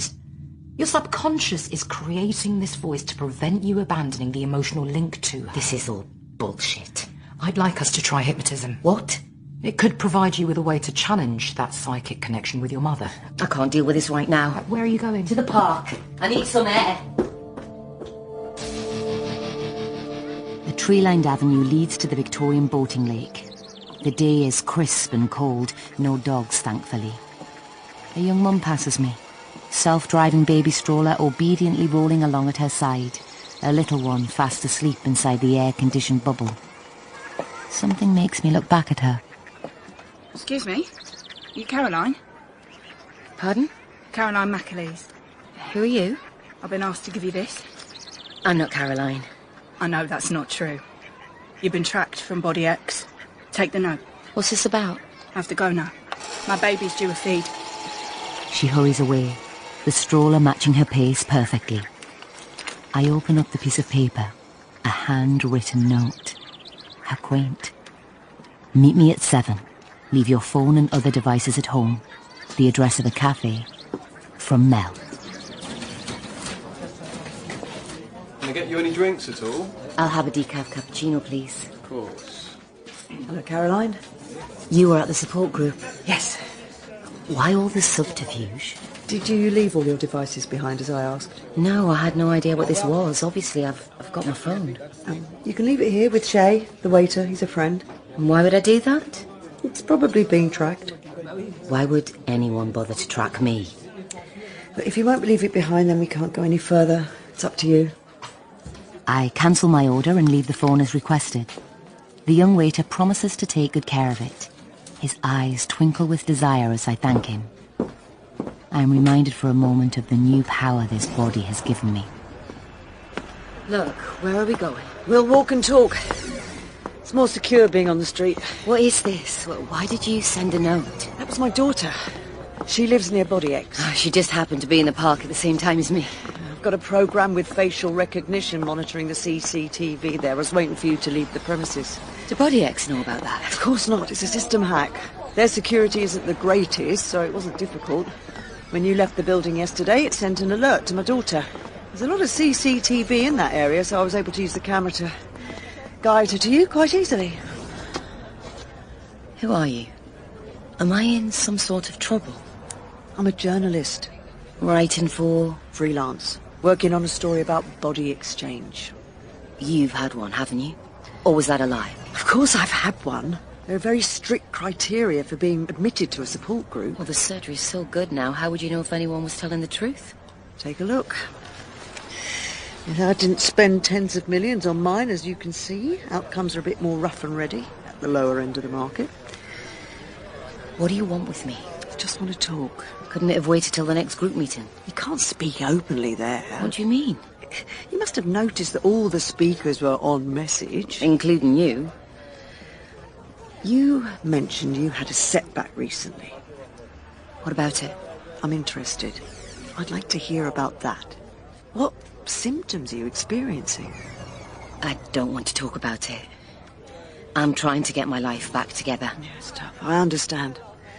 I've been there. My experience has left me with a lot of questions, a lot of unease about the ethics of the whole thing, about whether the providers always have the best interests of the patients at heart. And that's what I'm looking into. Body X have looked after me really well. I've got nothing to say to you. If you don't want to speak to me, that's fine. I've got no axe to grind. I'm just curious. I'd like to get back to the clinic now. Sorry to have dragged you out here. Does Trevor know you're a journalist? No one at the group does.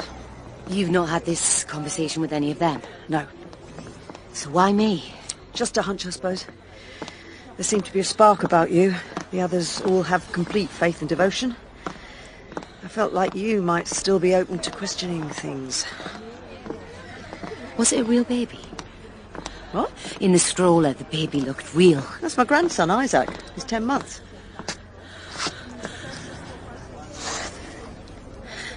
Look, don't worry. I won't tell anyone we've met. If you change your mind about speaking, just come back to the cafe. They know how to get hold of me. Are you comfortable, Caroline? Yes. Look at me for a moment. Are you ready to allow me to lead you into a state of hypnosis? Yes. Focus your eyes on mine. Give me a hand. Listen to my voice. Okay. I'm going to move your arm up and down just a few centimetres at a time, creating a wave-like motion. As I do that, can you feel your eyes becoming heavy? A heavy, drowsy feeling beginning to weigh down on your eyelids? Yes. Your eyelids are closing all the way down now. Let it happen. Want it to happen. Can you feel it happening? Caroline? Yes. Relax. You are in a trance state now, but you are completely safe. We're going on a journey. Are you ready to leave? I open my eyes, but I am no longer here. I am not ready to leave. I have already gone.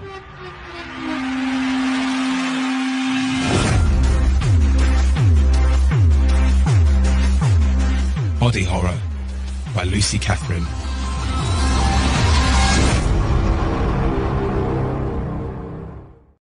Are you comfortable, Caroline? Yes. Are you ready to allow me to lead you into a state of hypnosis? Yes. Can you feel your eyes becoming heavy? Yes. Relax. You are in a trance state now, but you are completely safe.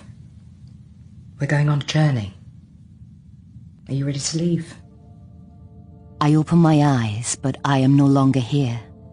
I am not ready to leave. I have already gone. Body Horror, Episode 4. You are sitting in a summer meadow. The sun is warm on your skin as you lay back in the grass. Can you see yourself there, Caroline? You are beautiful and young and happy. You are connected to your body and you feel very relaxed and at home there. I am not in a summer meadow. I am standing in front of a door. I reach down and open it. A blast of icy wind hits my face, and I step out into the snow. Are you here? I'm hiding. Come out. Let me see you. I don't know who you are. We can't go forward without knowing where we stand. We need to conduct an experiment. We need access to the data. Otherwise, what do we know? Look, over there. In front of me, a little way off, the doors of an old stone barn. In the snow in front of it, a great smear of dark red blood. Take it. In my hand, the silver blade. He's coming. Run. A figure steps out of the barn, a hungry, leery look on his face. The flurry of snow has turned into a blizzard, so I can't see him clearly. Is it someone I know from work, maybe? Or a total stranger? Suddenly he catches my eye. Slowly and deliberately, he begins to approach. I turn, try to run, but my feet are just flailing underneath me. I am not moving at all. I know that feeling. Time seems to go slowly, like swimming upstream, watching a clock, counting the seconds. 1 elephant, 2 elephant, 3 elephant. Going nowhere. I'm scared. It will be all right. Please, help me. The damage will be repaired. You are surrounded by a divine blue healing light, flowing through every cell. Each breath you take, you are inhaling this healing energy. You are connected to your body. It belongs to only you. Your mind is all-powerful.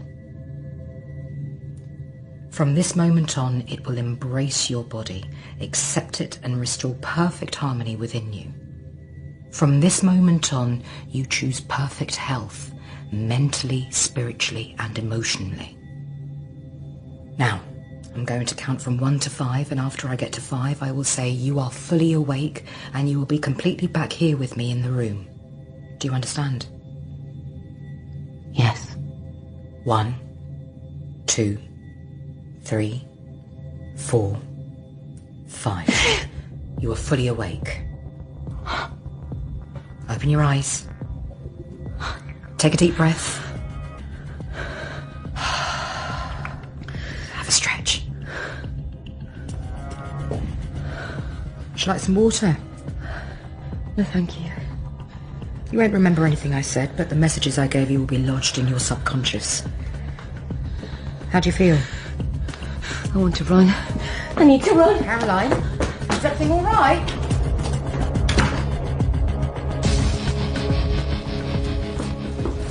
Hello again. Decaf cappuccino, right? Can you drink it this time or just order and leave? You know Mel? Yes. I need to get in touch with her. All right. You could give me your number. I promise to pass it on. Not on the phone. Tell her I'll be in the park, same place as before, same time. Okay. Do you want that coffee? I'm on a break now. We could hang out. I have to go. Another time. I step out of the cafe into the damp city air. Rain is falling steadily. I wait under the awning for a moment, hoping it might ease off. The street is busy with people splashing through relentless puddles. Look, over there. The voice, stronger than I've heard it before, more insistent. Look, over there. On the opposite side of the road, a woman walking by carrying a large umbrella, so I see nothing of her face, but there's something about her body shape, the way she walks, the way she carries herself. A chasm opens within me. Excuse me. Hey, excuse me. Traffic prevents me crossing the road, so I follow her from the other side, racked with a terrible fear that I will lose her in the crowd. At the entrance to the tube, she disappears from sight. A wave of grief sweeps over me. I find myself weeping, engulfed by the most profound sense of loss. No, please. Please come back. There she is, moving past the tube and going through the automatic doors into the shopping mall next door.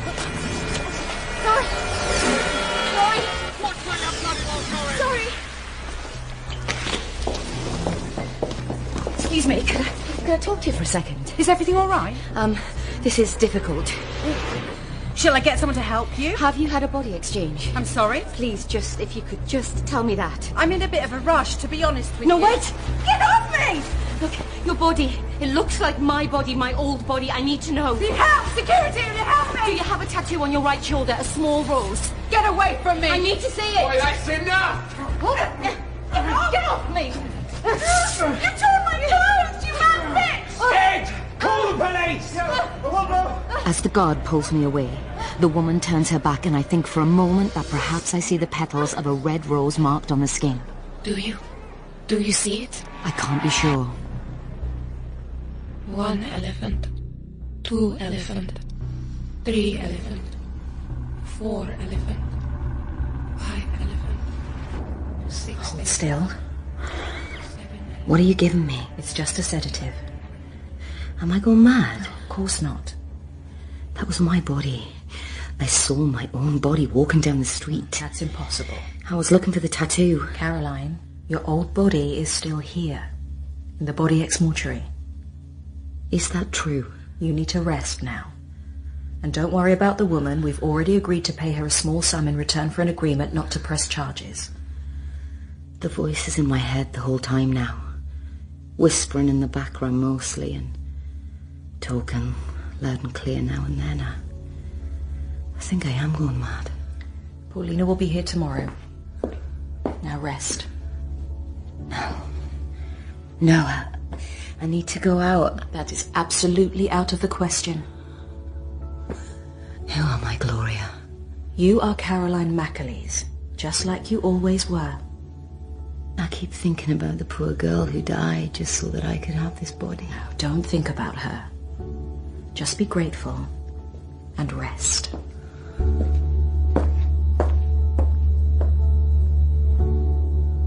The next day I stand looking out of the window in Paulina's consulting room as she patiently waits for me to talk. Just talk me through what happened from your perspective.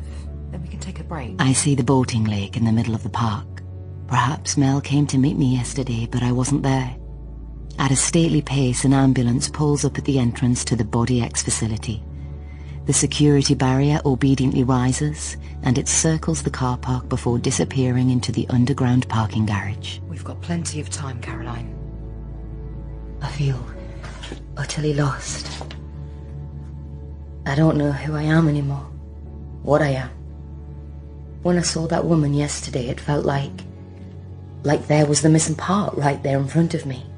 Your old body is frozen and retained here for research purposes. You know that, don't you? I know. It was all in the contract. So what do you think really happened yesterday? Do you believe in the soul? Do you? When I had the body exchange, it was like everything that made me, that me is constructed out of, got shattered. Like I was a piece of glass. The surgery was so good, it was all put back together again so precisely, with such attention to detail from the outside. You could never tell the glass was broken. But there was a piece missing. It didn't get put back. And perhaps that missing piece is my soul. I've got a proposal to make. The mirror work isn't making the inroads into your neural patterns that we'd hoped. I think we need to draw a much clearer line under the transformation you've been through. Give your subconscious a very strong message that there's no going back. And how do we do that? Hold a funeral ceremony for your old body. Would I be allowed to see it? I'd have to discuss that with Professor Griffiths. If we both thought it would be beneficial, then of course. But that could be difficult for you. The ritual is the important thing. Marking the fact that you are living a new life now. Grieve for your old body and the stasis it represents. Commit the past to the flames. When? As soon as possible. Body X has a small on-site crematorium, tastefully decorated in muted somber tones. I have carefully chosen a willow coffin for my old body. Are you ready to go in? Yes. I want to. Come on then. After you, Caroline. The coffin rests on a plinth in front of 2 rows of velvet-covered chairs. The scent from a bunch of lilies on the lid fills the room. If you need to talk or stop at any point, just say. We also have medication to hand if needed. I want to see my body. Before we open the coffin, you understand that you can't see the whole thing. I don't care about the decomposition. The AI in the mortuary should have been aware of the refrigeration fault, Caroline. I am truly sorry. The good thing is that the shoulder with the tattoo is relatively well preserved. We've made that area clearly visible. All right. Let me move the flowers. Shall I undo the straps? No. I will. It's going to be a shock seeing your own body. Let me lift the lid. You just breathe.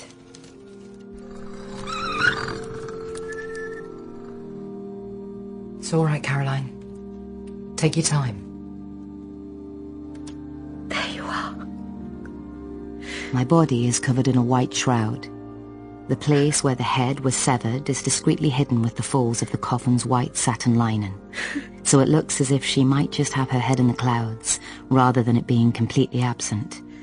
There is a small hole cut neatly into the material that frames my tattoo. The little red rose for my mother. I'm so sorry. I lean into the coffin, press my lips to the cold white skin which surrounds the tattoo. I close my eyes as my lips rest against the marble flesh. For a moment, I am back in the cold outside the door, the smear of blood like a wound in the snow. Time seems to go slowly. 1 elephant, 2 elephant, 3 elephant. I love you, Caroline. Through tear-misted eyes, I see the tattoo exactly where it should be, and I feel in that moment of certainty my madness receding. I know I will survive. Are you okay? Yes. Thank you for understanding. You can close the lid. If you're sure. Yes. Would you like me to say a couple of words? That would be nice. I'd appreciate that.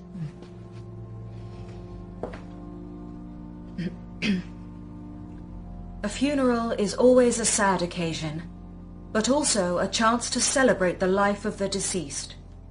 This funeral is unique because the object of the eulogy is here to witness it. So as well as a letting go, a release, it is also a celebration of a life yet to be lived. This is a big moment for you, Caroline. You are dying and being born in a single moment, and we are with you. I try hard to focus on her words, but there is another voice still inside me, still whispering to me in amongst the background noise. 21 elephant, 22 elephant. Be quiet now. It's over. We're going to send your body through to the furnace now, Caroline. Do you want to say anything before they do? I think this was a good thing. I feel relieved. I'm glad. This was the whole purpose of the ritual. Ghost-like, the curtains behind the coffin slide soundlessly apart, and the conveyor automatically takes it on its final journey into the flames. Your old body is gone. It's dead. It's time for you to truly come alive.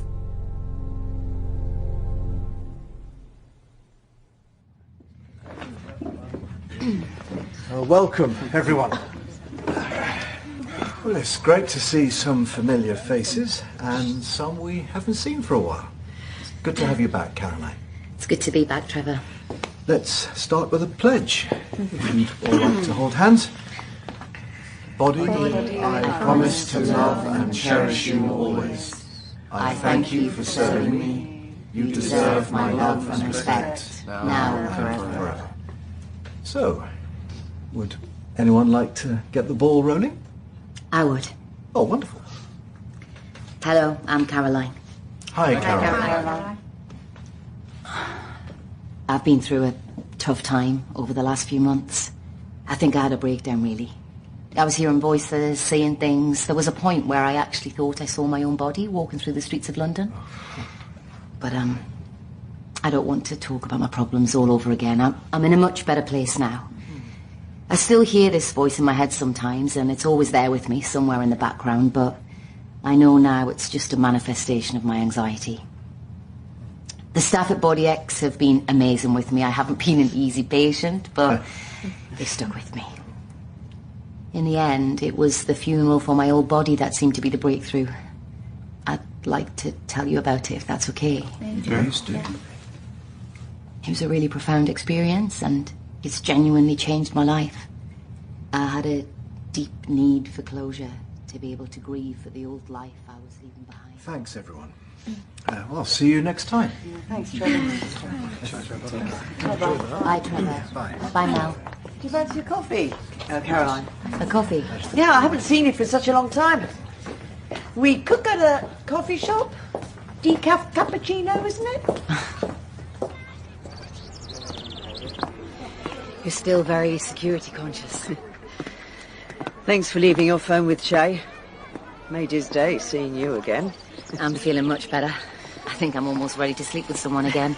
I might really make his day soon. I waited for you in the park that afternoon.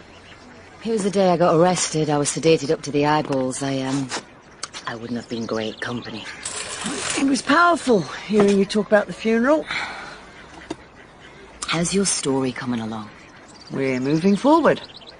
You know, I feel I'd be able to talk to you now about the different symptoms I've experienced, how they've played out over time. That'd be great. What is it, Mel? Something's bothering you. Can I be straight with you? Yes. I'm in possession of some information that is relevant to you and your body exchange.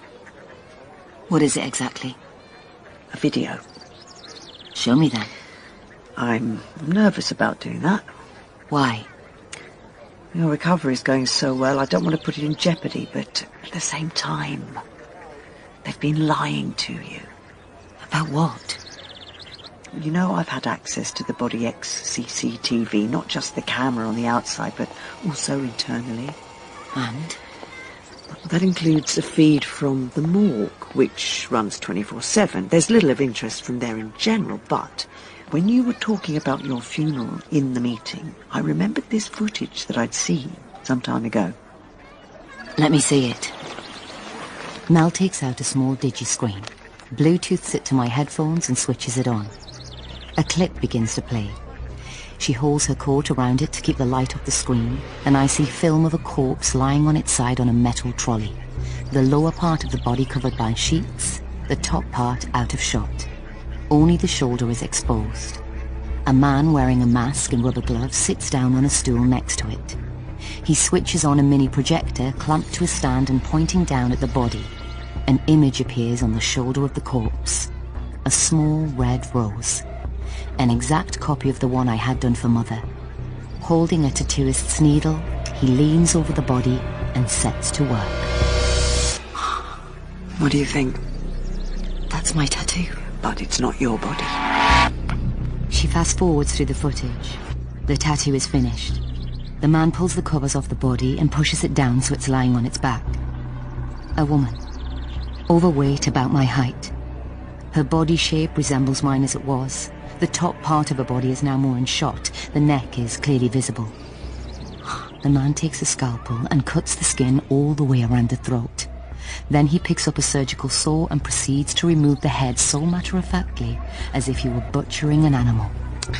It wasn't your body that was cremated. My world is collapsing around me.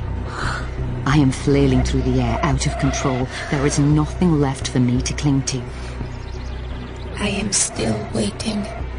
The time seems to pass slowly here. Apart from your voice.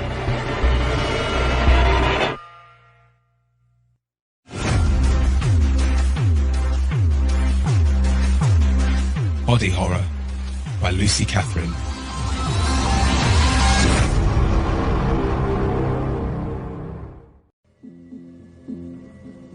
Body Horror, Episode 5.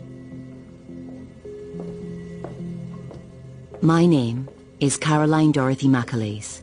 I am 41 years old. My God. Caroline. 'Tis a shock to see her like this. I completely understand. Is she conscious? She's drifting in and out. How do you know Caroline? From the body exchange support group. 18 months ago, I underwent body exchange surgery. I disposed of the fat, ugly old body I had occupied since birth and traded up to a younger, beautiful donor body in the prime of life. Would it be all right if I sat with her for a while, Professor? Of course. The room's monitored constantly, so if there are any unexpected problems or if you need anything, just ask aloud and someone will be in immediately. Initially, the procedure seemed to be a success. I recovered well. I began to fulfill my potential, achieve my true desires. Then things started to unravel. Caroline? Can you hear me? I began hearing voices. A voice. I discovered there was another voice in my head. Even now, with my new body failing me, I can still hear it. We should just stay still. Stay frozen. Play dead. To me, time passes slowly here. 1 elephant. 2 elephant. 3 elephant. Leave me, Caroline. It's Mel. Please, stop talking. I just need a moment with you. Who's there? It's Mel. Sorry. I was in my head. Voices, incessant. Mel. They're from the support group. Yeah, Mel. Sorry, I didn't recognize you. Sorry, my vision's become very blurred. It's fine. Don't worry. Trevor told me you'd been taken ill. The immune suppressants have stopped working. I'm rejecting the donor body, or it's rejecting me. You're on the new generation drugs. They're supposed to be infallible. They were working perfectly until a couple of weeks ago. Everything's just collapsed suddenly. You're in the most advanced body exchange facility in London, in the world. They'll find a solution to this. They've got no clue as to why it's happening. Oh, I'm so sorry, Caroline. You don't need to be. There's something I need to say to you, but... There might not be another chance. Oh, everything in here is recorded. Come closer. Whisper. They won't pick it up. Is this my fault? No. It happened straight after you saw the footage from the mortuary. Coincidence. Now, there's something wrong here. We both know it. I'm going to find out what it is. I swear to you. So sorry to interrupt, but Caroline mustn't get too tired. No, I was just leaving. Bye, Mel. Bye. Bye-bye, Caroline. And good luck. Good luck to you too. Input your number with the AI at reception. We'll keep you updated. There was a time when I was very little, when my body didn't seem like a separate entity. Caroline was a mind, a body, and a spirit, All were part of the same whole, and they were indivisible. I was happy then. Somewhere along the way I learned to hate myself, hate being me, living my feeble life in that fat, ugly body. Now the tables are turned. My body hates me. It has me cornered, and there is only one way for me to escape from it. Caroline? Caroline, are you comfortable? I'm struggling to get my breath. There may come a point when we have to let the machines take over the breathing for you. What's happening to me? Look, I'm going to be honest with you. The prognosis is not good. Your organs are beginning to shut down. Kidney and liver function are at a fraction of what they should be. How long do I have? It's impossible to say, but there is a strong likelihood that in the very near future you will slip into a coma. Is there anyone you'd like me to contact? No. Are your affairs in order? The money's virtually gone. I poured everything into this, and now it's killing me. Body X has a legal team available 24 hours a day. Perhaps this is what I deserve. We're not giving up on you, Caroline, but we do need to start considering some more radical options. I'd like your permission to try a new drug regime. It's a combination therapy. A number of different drugs which have never been used together before. I don't care what you do. There are risks that must be taken into account. Kill or cure. Not quite as stark as that, but... I understand. We won't do anything without your consent. Just let me think about it. All right. You may not have very long.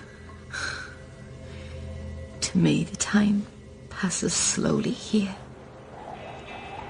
There was a time when I was a mind, a body, and a spirit, all part of the same whole. I was happy then. Come out. Let me see you. I can't. Why not? It's not safe. There is something in her voice that is so vulnerable. I wish I could take her in my arms and tell her it's all going to be all right. Do you have children, Professor? I have two. Although it's been many years since they were children. My youngest is 68. I want you to try it. The drug combination. Are you sure? Yeah. We'll need to get consent forms signed. I'll get the legal people to bring them in now. Do you feel up to that? Yeah. Are you in any pain? I'm in a lot of pain. Once we've got everything signed, I'm going to increase your morphine levels just a touch. Morphine.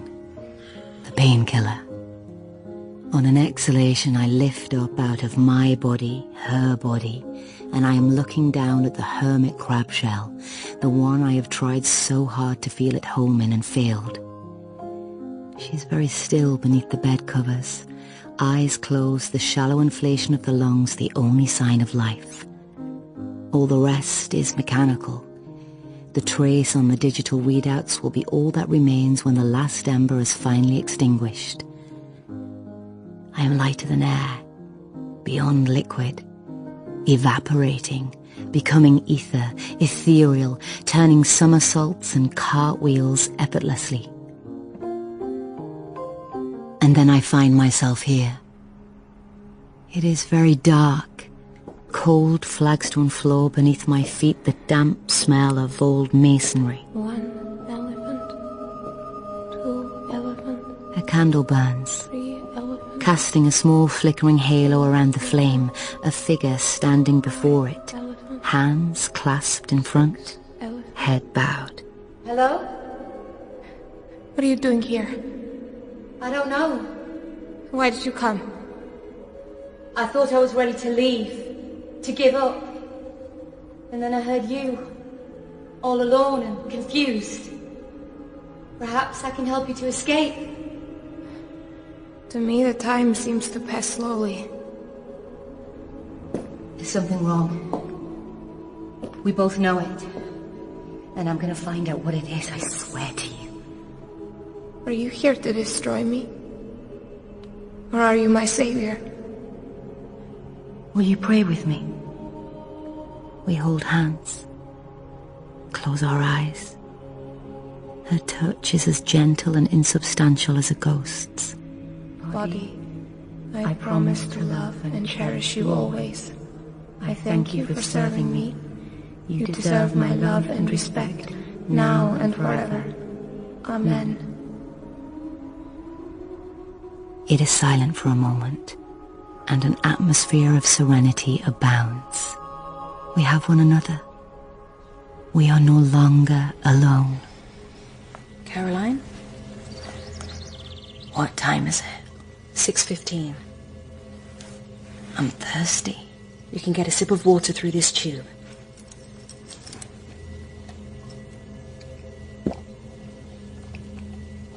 Is the sun shining?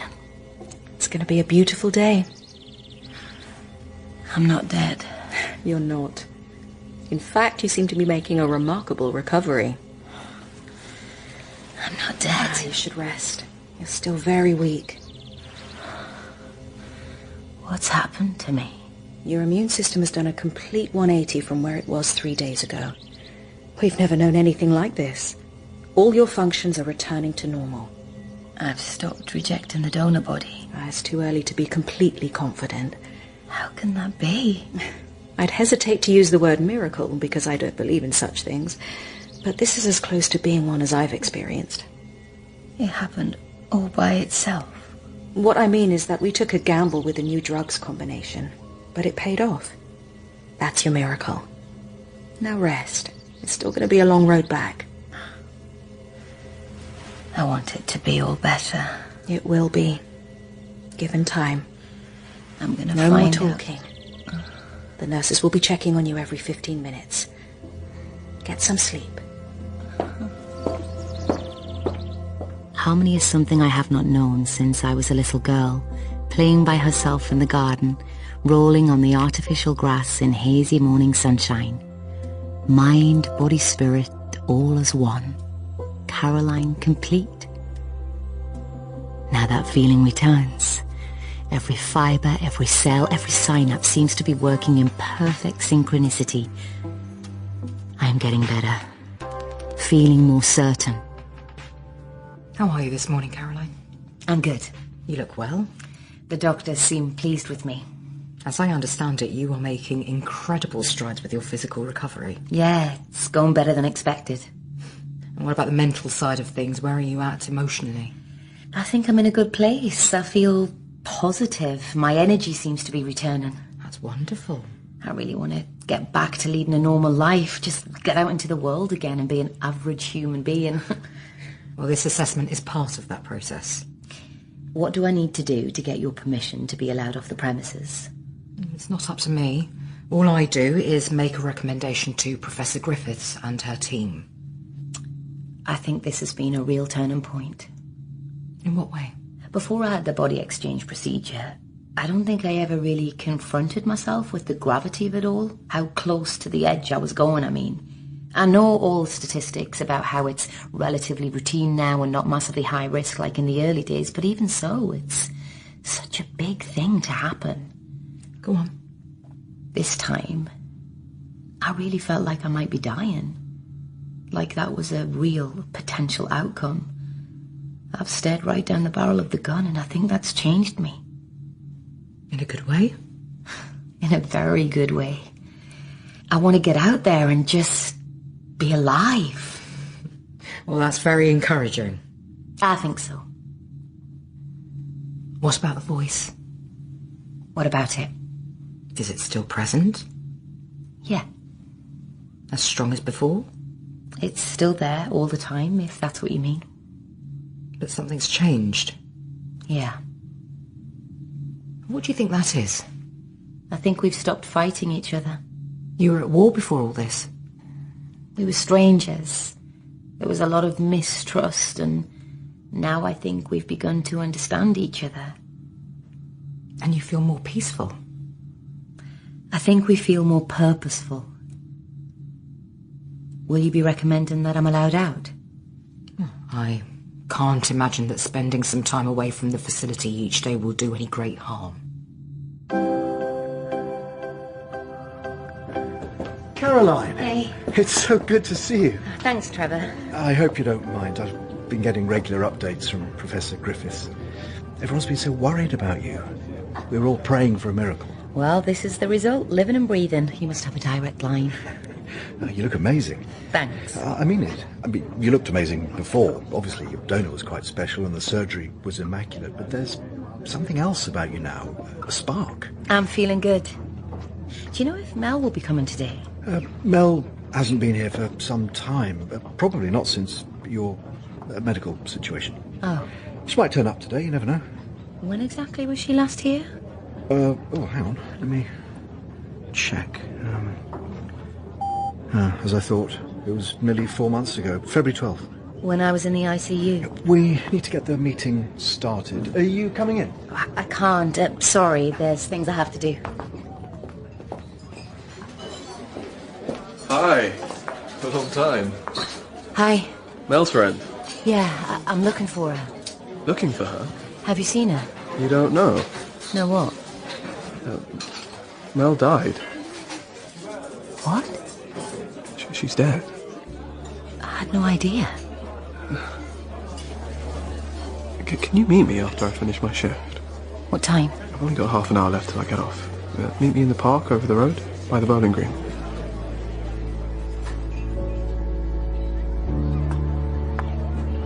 I brought you a coffee. Decaf cappuccino, right? How did you manage to remember that? Well, I cheated. I got an enhanced memory chip implanted. Thanks, anyway. So, what happened to Mel? She was hit by a car. Where? Hackney. She was cycling. On the road? Yeah. Well, what was she doing cycling on the road? No one knows. It was late. The vehicle was an empty taxi on the way back into town, so no witnesses. It must have had cameras. Her body wasn't found until the next day. By the time the police traced the car, it had already deleted the footage from the journey. Standard procedure. They must have tried to retrieve it. At the inquest, they said they'd exhausted all possible avenues to recovering the footage. A self-driving car has so many fail-safes. It should detect a cyclist and take evasive action or come to an emergency stop. Can I trust you? Of course. You were helping her, weren't you? With her investigation? Not exactly, but we had discussed it. She gave me something. Asked me to keep it safe for her. What is it? A memory chip. Do you know what's on it? I haven't touched it since she gave it to me. It's been at the back of my locker at work. I didn't know what to do with it until you came in today. Give me your hand. It was nice meeting you again. That's the chip. There, in your palm.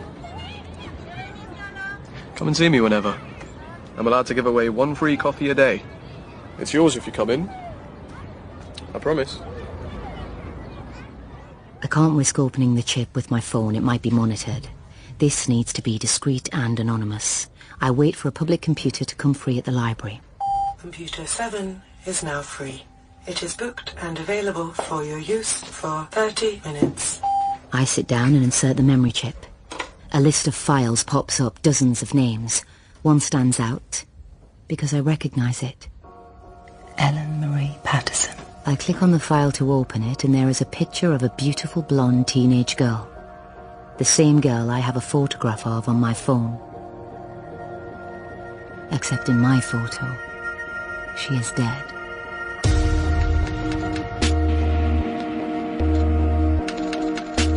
Body Horror by Lucy Catherine.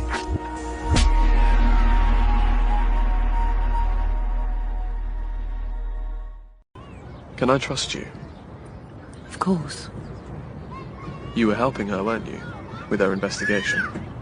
Not exactly, but we had discussed it. She gave me something. Asked me to keep it safe for her. What is it? A memory chip. Computer 7 is now free.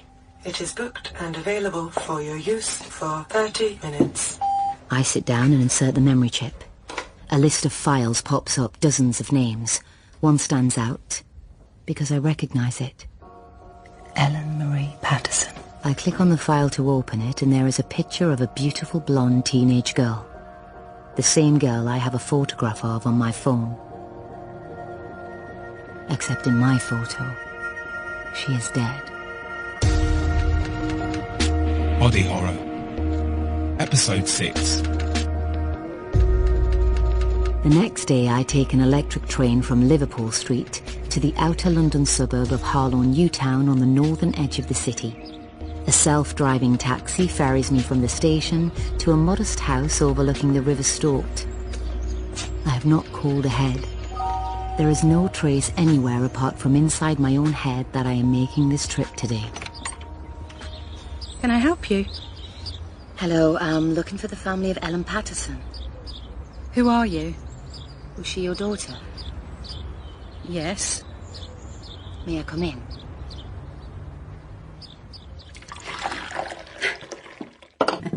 I have to do it the old-fashioned way, I'm afraid. I pour it from the pot. We can't afford a robo-maid, can we, Stanley? No. Do you want a cup? No. I remember my mother used to make tea this way. Everyone did years ago. Thank you. What's this all about? Would you mind if I asked you some questions about Ellen? About what happened to her? We can't say too much. Why not?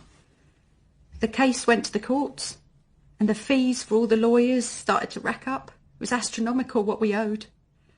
Body X, that's the company, they made an offer to pay off the debts for us if we dropped the case, but we had to sign all sorts of non-disclosure agreements and promise not to discuss the details. This would be completely confidential. You never know when you're being monitored, though, do you? Why are you so interested? Body X performed my body exchange surgery. But you've had it done? Yeah. So that's someone else's body?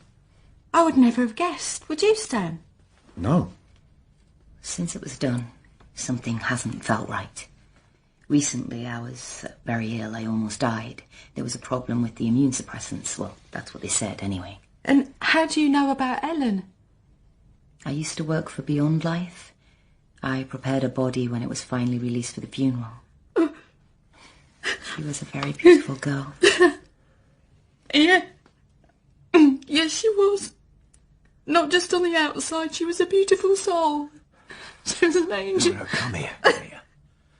It's all right. I'm sorry. You did a wonderful job. She looked very peaceful in the coffin. I didn't mean to upset you. Perhaps you should go. Yeah. You're probably right. Yeah, I'll show you out. Goodbye, Mrs. Patterson. Yeah, goodbye, love. I'm truly sorry for your loss, Mr. Patterson. Listen, she's afraid to speak out, but I'm not. At the time, we thought we had no choice but to take that money. We were ruined. We were broken. I wish we hadn't. When it came down to it, we betrayed Ellen. What was the case that you were pursuing against Body X? She signed a contract agreeing to be euthanized, didn't she? Under duress. She was forced into it. Manipulated would be a better description. Brainwashed. And you began the legal action on that basis? Exactly. There was a clause in the contract stating that if legal proceedings were underway, then the progressing of the euthanasia must be suspended until the dispute could be resolved. But they went ahead anyway? Yeah, apparently there was a delay in them receiving the information. I mean, how can that be? Everything's instant these days. It arrives the second you give the command. They were hoping we'd just give up and let them have a body. It was worth millions to them. There must have been a digital record of the correspondence, when things were sent, when they were seen. Yeah, that's what we spent 4 years trying to access. They just put up barrier after barrier after barrier. They had us crawling in the dirt. And in the end, we shook hands with the devil. Thank you. So, what are you going to do? I don't know yet. Will you be okay? Of course. If this is being monitored, they'll know you've broken your agreement. I don't care. They can't hurt me anymore, but they could hurt you. So take care.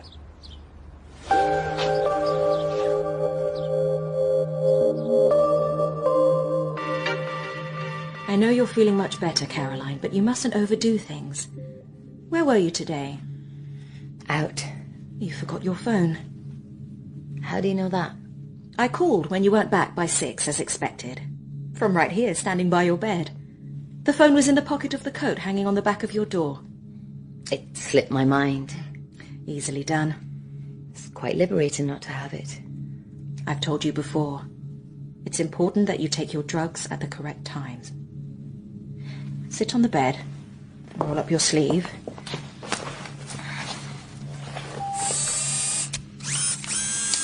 There. I'm sorry I was late. All I'm concerned about is your recovery. I feel very tired. You must get adequate rest to reduce the chances of contracting an infection or a virus.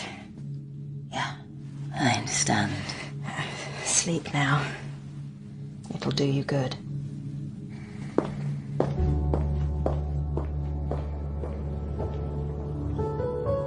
I am standing on a cliff edge at the top of a sheer wall of rock. Far below, the black waters of a deep mountain lake, dark and foreboding. The sky is gloomy, as if the lake is sucking all the light out of the world. Part of me longs to dive off and be submerged forever. But I don't have the courage. Perhaps I can help you escape. She takes my hand, the insubstantial touch of a ghost. Close your eyes. Are you here to destroy me? Or are you my savior? 1 elephant. Blindly we turn so that we face away from the edge. 2 elephants. Together we slowly lean back until we can no longer resist the fall. 3 elephants.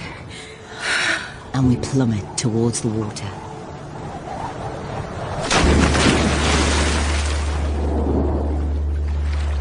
The water is warm and clear and blue, and we are swimming together. She's always just ahead of me, feet kicking effortlessly through the water. I can see her legs, her back, long blonde hair cascading behind her, but never her face. She dives down and I follow. There on the seabed is the rotted, barnacled hull of a shipwreck, a gaping hole in its side, crumbling metal folding out like the ragged skin around the edges of a wound. She will never sail again, but life teems within and without her. She has become a home for others to make their lives. A hermit crab scuttles away to the safety of the gloom through the hole.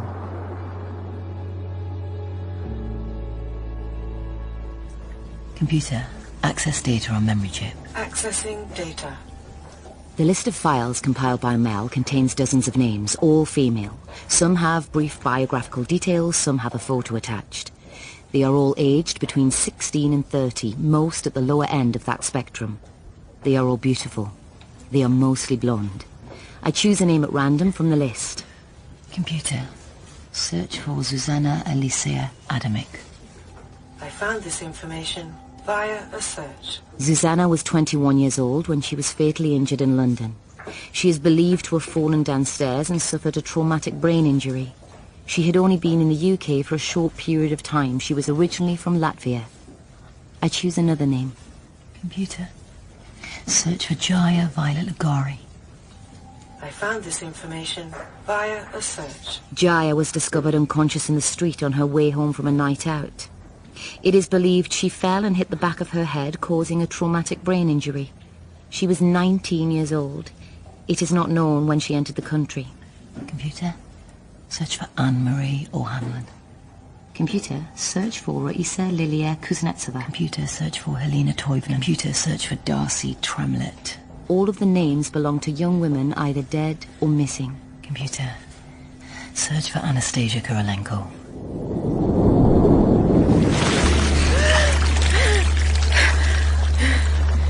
I am here. Anastasia. We are both gasping for breath. We hold hands, close our eyes. We are together. Anastasia. Anastasia Kuryalenko is the other part of me. I am you now. You are me. And we will grow stronger. Caroline, are you all right? Trevor? You look like you've seen a ghost. What are you doing? Just stay exactly where you are. What? There's no need for any dramatics, but I will need to take the computer. What the hell is this, Trevor? I like you, Caroline, I liked you from the moment we first met, so I'm very hopeful that you'll follow my instructions. What are you talking about? There's an ambulance waiting outside to take us back to the Body X facility. In an ideal world, we will just walk out of here and get into it like two sensible, inconsequential people. Do you work for them?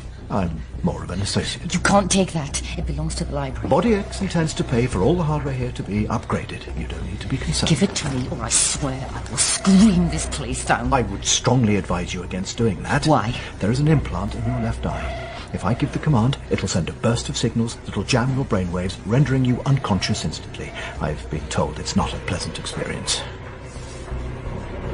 Hey! Hey! I did warn you. Knock out!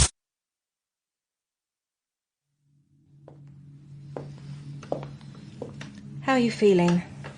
Like I've been beaten up. It was unfortunate that Trevor found it necessary to go so far, but we couldn't have a scene in the library. He said there was something implanted in my eye. We've become increasingly concerned about you recently, Caroline. After your trip out to Harlow, you were sedated and we put a small chip in your left eye. It's enabled us to see everything you've been seeing. I didn't consent to that. We have a duty of care. How is it caring to knock me unconscious? Our emergency responders were on standby outside, so the incident was over very quickly. You know I was reading Mel's investigation. Yes. All those girls are dead. That is tragic. Both for them and their families. But where do you think donor bodies come from? Those volunteering for euthanasia are few and far between. It's ghoulish, I know, but we depend on tragedy. What is a body? In the end, it's just a vessel, a machine for a person to inhabit. What a terrible waste it would have been to bury or to burn those beautiful young girls' bodies rather than using what remained of their existence to set others free. You bought them for body exchange? In some cases. And what about the others? We're not the only company offering these services. It's a very competitive market. You compete for the most attractive bodies. When someone is unfortunate enough to suffer a brain injury, effectively rendering them dead as an individual, but where their body is still alive, an alert goes out, both to us and our competitors. If that individual is signed up for body donation, then of course the market comes into play and eventually the body will be secured for the purposes of transplantation. It may seem callous to you, but the families of the victim often get a life-changing payout, and of course the recipient of the donor body also gets what they've been waiting for. In many cases for a very long time. And you're happy to believe they all died in accidents? Accidents are more common than you might think. Mel was killed. Your friend. I heard about it from Trevor. I'm very sorry. Was that an accident? He said she was cycling on the highway. Everyone knows how dangerous that is. What about Ellen Patterson? There are many things about that which I regret. Her family believes she was murdered. The court case was dropped. There were certainly system failures, but no culpability. It's heartbreaking. A day doesn't go by when I don't think of her. I wish I believed you. So do I.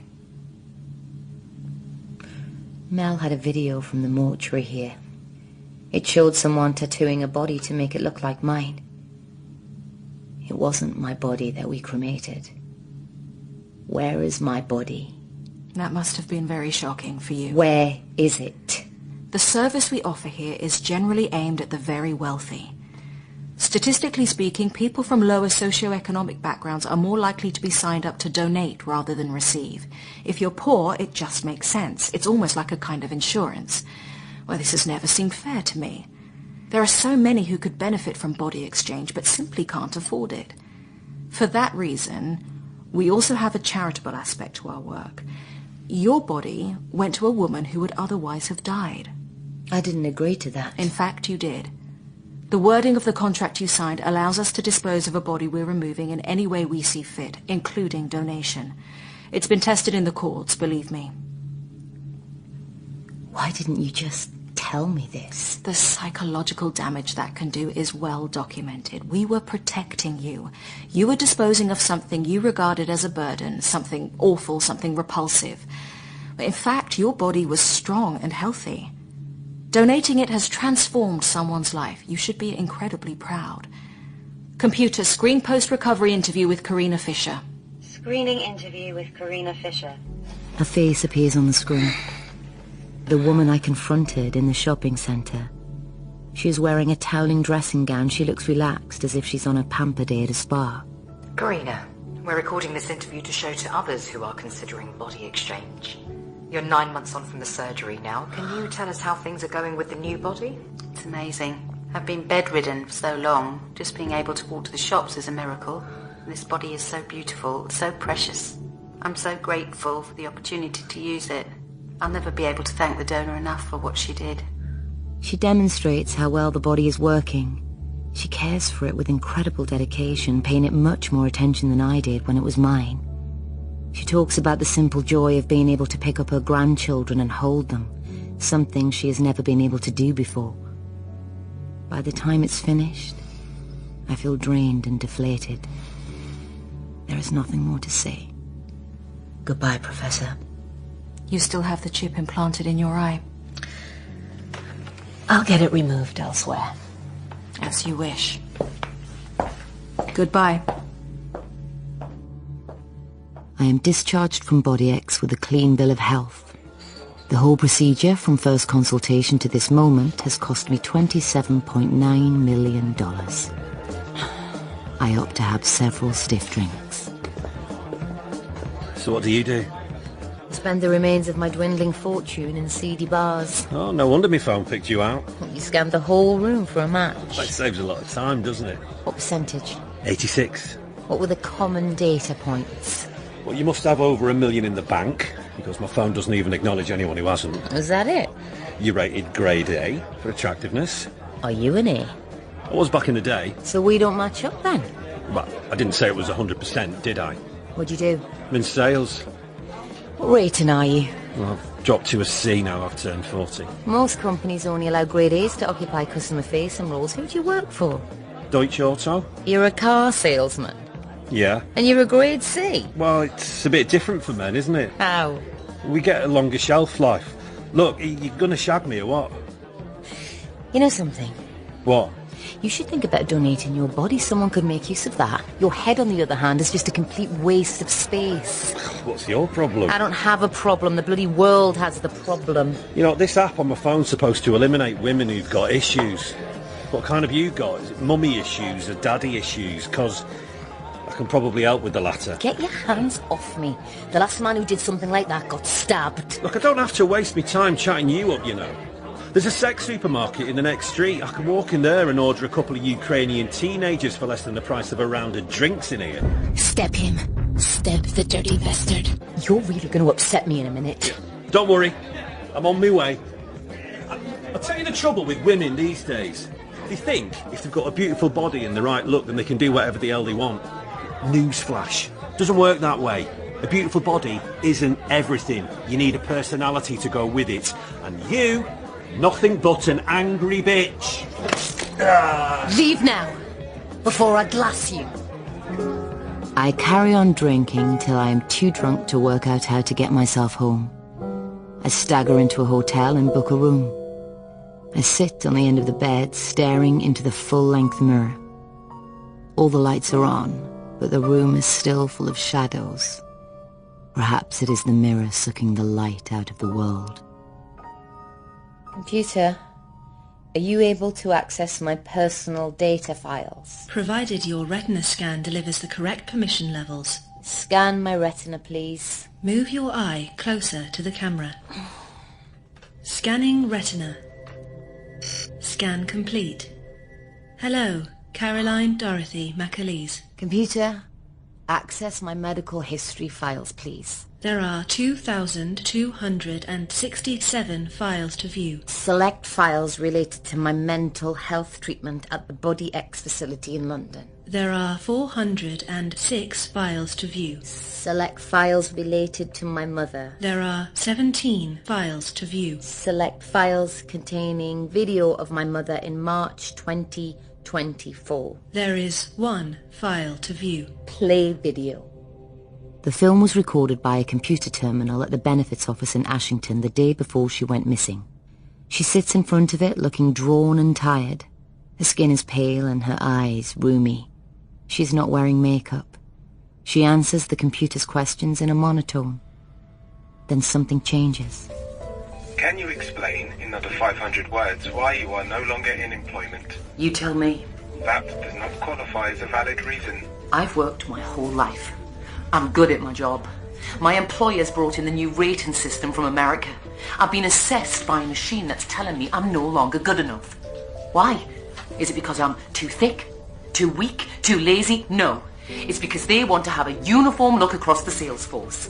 Thank you. My face doesn't fit. I've got the wrong body shape, the wrong skin tone. They told me to get my teeth done and have my tits enlarged. Hey! Take a look. What do you think of these, eh? Too small? This interview will be terminated if you refuse to moderate your voice. Have a good look, everybody. Anyone want to offer me a job off the back of these, eh? No, of course you don't, you callous bastards. Interview terminating. The screen goes black. Her body was found on the shore of Sweet Hope Locks 3 days later. No record of how she came to be in the water or when exactly she died exists. Perhaps she threw herself in from the bridge that crosses between the Great Loch and the Little Loch and was dead within the hour. But she left no note. There is no evidence that she wanted to take her own life. The verdict was misadventure. Perhaps instead she waded into the water, intending to swim far, far away from a world that rejected her.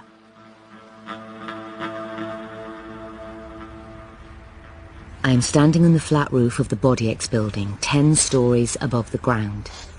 London surrounds everything. A vast temple complex spawned from a river crossing and a marketplace. Caroline! What are you doing up here? I have the silver blade in one hand. Put the knife down! I want to talk to you. Tell the security to back off. In the other I hold her hand, insubstantial as a ghost's. All right. They've moved back. Please, drop the knife. I want to know about my donor. Her name was Anastasia Korolenko. She was 20. What was she doing here? Why was she in London? We don't deal with any of that.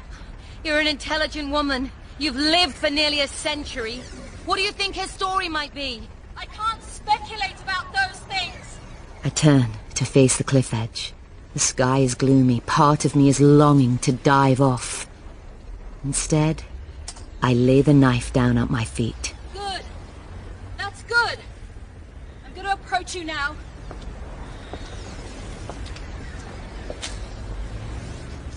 Give me your hand, Caroline.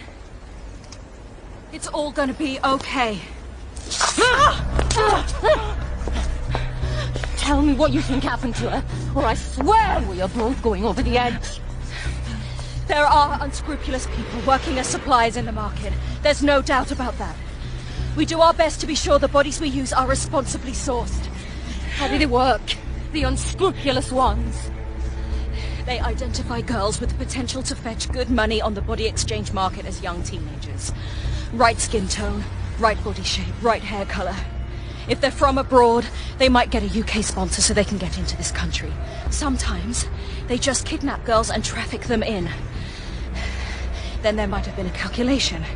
Can we make more from her in a sex supermarket or as a body donor? It's all commerce.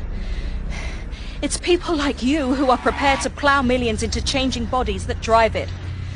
But it's not how we do things here. It's a toxic system. We are all part of the machine. Let's get you inside. Are you planning to sedate me? That would probably be beneficial. You're wrong about that. I've been sedated all my life. I'm awake now.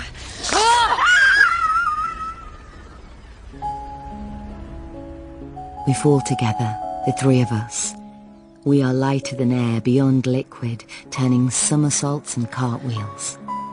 And then we find ourselves here, lying in the snow hand in hand, the doors of the old stone barn a little way off. He is coming for me. He will take me away. No, he won't. How do you know? I won't let him. A figure steps out of the barn, a man, a hungry look on his face. I don't recognize him. Perhaps he's the man who took Anastasia from her home and sold her on. Or perhaps he is the man who sold her for body exchange. Whoever he is, I do not run this time. I blink, and I am standing in front of him. There is a flash of silver and the blood comes leaking out over the snow.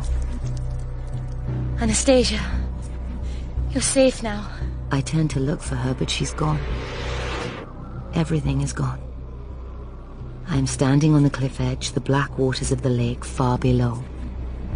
I am not afraid.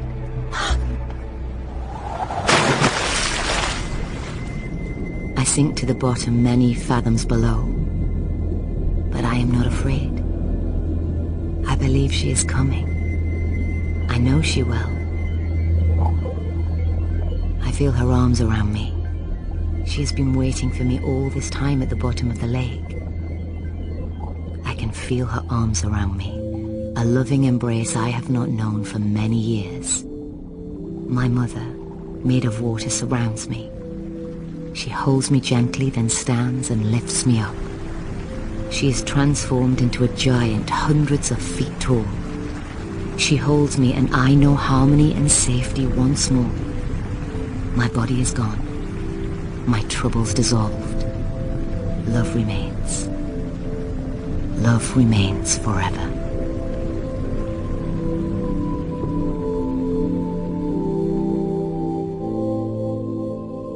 In Body Horror by Lucy Catherine, Caroline was played by Jill Halfpenny, Gloria by Shelley Conn, Anastasia by Samantha Dakin, Rowan by Adam Courting, and Paulina by Chetna Pandya.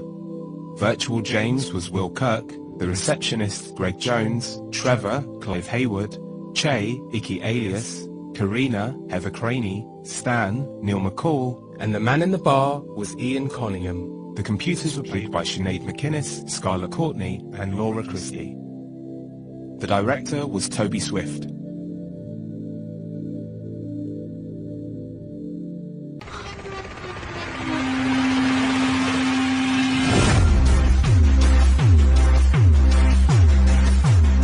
Body Horror by Lucy Catherine.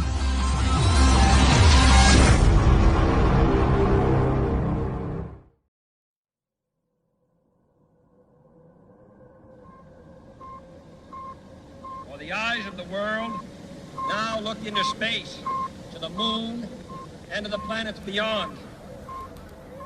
And we have vowed that we shall not see it governed by a hostile flag of conquest, but by a banner of freedom and peace. We choose to go to the moon. We choose to go to the moon in this decade and do the other things, not because they are easy, but because they are hard.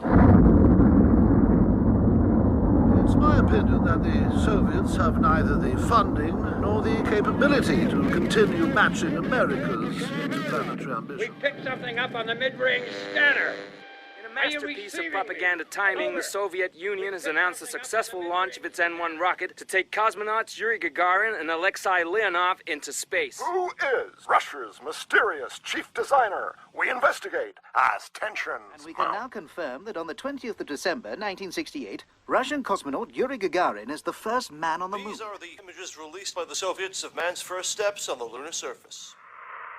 С этим шагом мы вступаем в будущее человечества. Russia may be ahead, but the race is not Soviets yet won. have reacted to President Johnson's perceived threat with the announcement of their own Zvezda moon base. To build a manned lunar station. The Union of Soviet Socialist Republics will not stand for this blatant show of Western aggression. The Outer Space Treaty lies in tatters tonight as American and Soviet peace talks collapse. The installation will be called Eagle 1, and its full nuclear capability will mean no place on Earth will be beyond America's reach. Nixon will have us out of Vietnam by the end of '71. That's how serious we are about this. Fellow Americans, we will match Russia's aggressive lunar aims, and furthermore, we shall exceed them. I solemnly pledge that by the end of this new decade, we will achieve an armed American outpost on the moon. The news that NASA is to be absorbed into the newly formed United States Space Command has shocked the world. as the total militarization of space becomes a terrifying reality.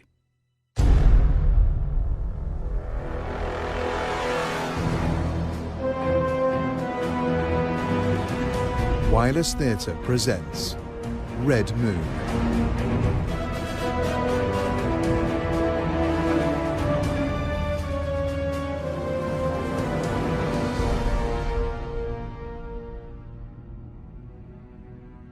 Phase 1. Moonrise.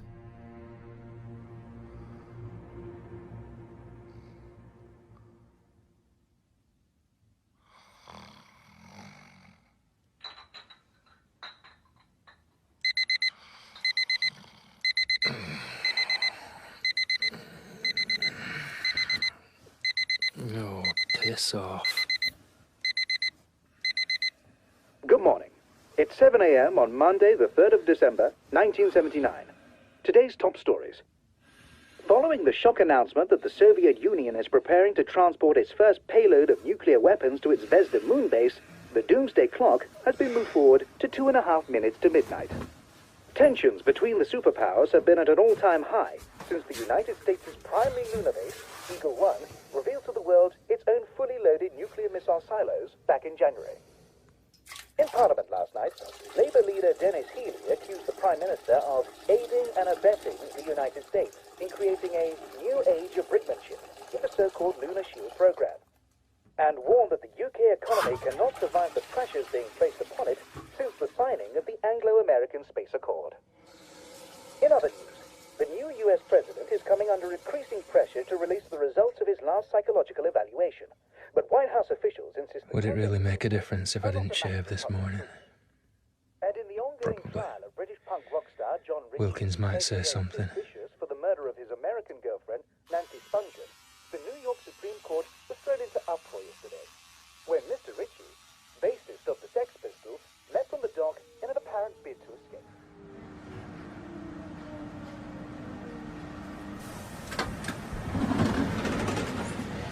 This is Great Council Street.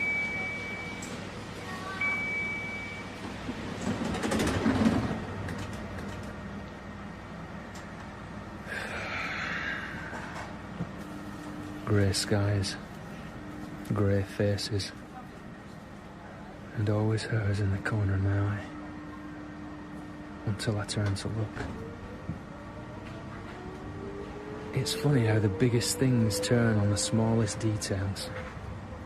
It terrifies me thinking about it now. But if the inner London monorail strike hadn't been delayed 24 hours, that lazy cow Hillary would have got into work first. And that month's equipment manifest would have ended up on her desk instead of mine.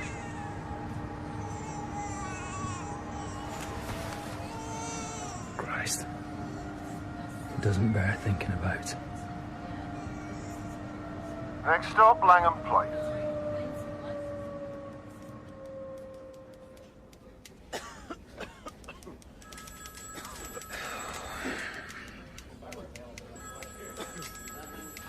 It was one of those days, that Monday in December. I'd stayed up until 3 a.m. reading that manual that came with the fridge. Don't ask me why. It was the kind of thing I did back then, trying to keep a hold on all the details, trying to stop the world from flying apart. My life had taken a wrong turn, I knew that much. The life I should have had gone a different way, taken too sharp a corner, and flown off the road. Some days it just happens, you know. One decision between you and disaster. Sometimes that's all it takes. One tiny detail out of place, and everything changes. Anyway, it had been a late night. To be honest, I think that's why I made the fuss that I did. Oh, bloody hell.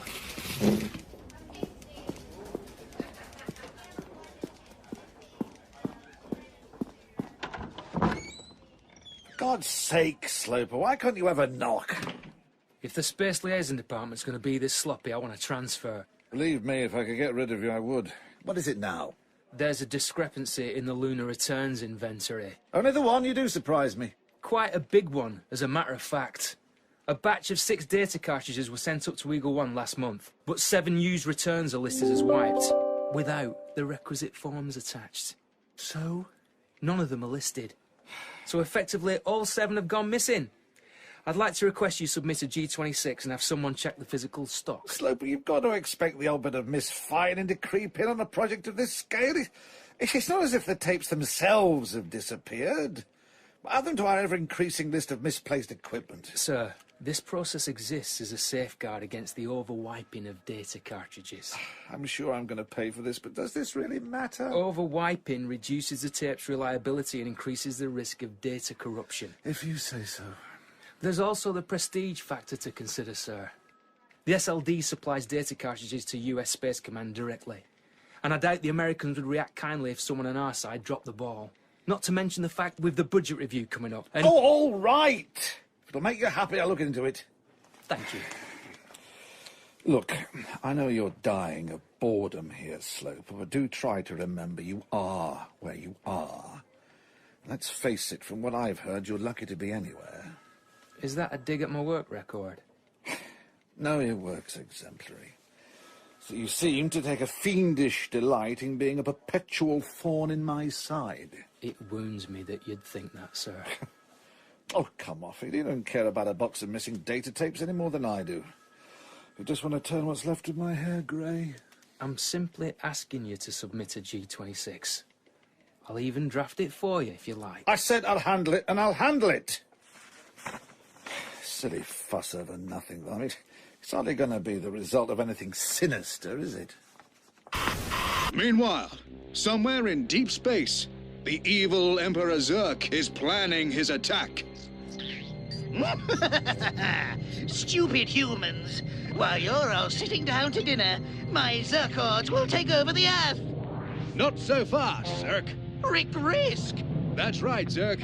And thanks to Space Snacks, I don't need dinner. Take that, fiend! Space Snacks. Freeze-dried instant cuisine just bursting with vitamins. Packed full of goodness, Space Snacks are a fast and delicious alternative to Earth food. So good, they're out of this world. Space Snacks! Just like the astronauts eat. Now in Great Canaveral flavor.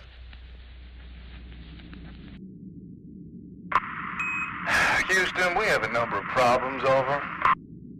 Roger that, Eagle 1. What's the latest, over? Atmospheric controls and hydroponics were kind of twitchy for a while there. And although they now seem to have stabilized themselves, the sweet peas have had it. Over. We copy. Sorry about the sweet peas, Eagle 1. Anything else you boys require from us? Is that them or us? It's us. Diagnostics for you. Anything else, over? That's it for now. Over and out. Add that to the ever-growing glitch list. Yeah. We definitely got some gremlins in the works. You think the Ruskies have to put up with stuff like this? They probably have it worse than we do. Wait till they're sitting on their own 7,000 megaton payload. See how they like it. Ain't gonna happen, bub. They may talk big, but there's no way in hell they're launch ready. When did you start attending Pentagon briefings? Take it from me. Those poor commies are even more strapped for cash than we are.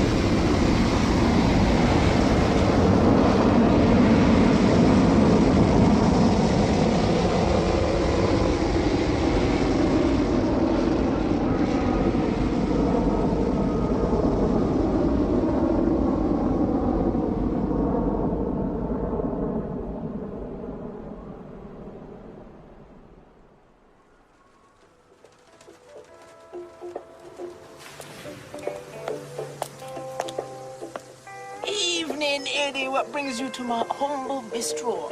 Monorail strike. Can't blame a man. The wheels are coming off the economy. Don't I know it? Can I have a coffee?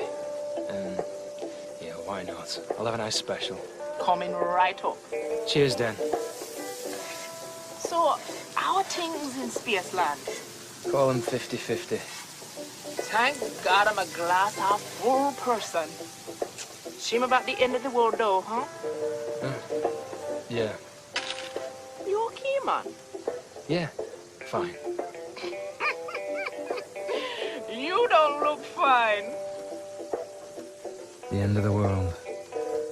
A year ago, I wouldn't have felt this helpless. Hell, a year ago, I'd have still cared. At least working for the SLD gives me structure. Something to rail against. Poor old Wilkins doesn't know the half of it. Pissing him off is about the only thing that gets me up in the morning.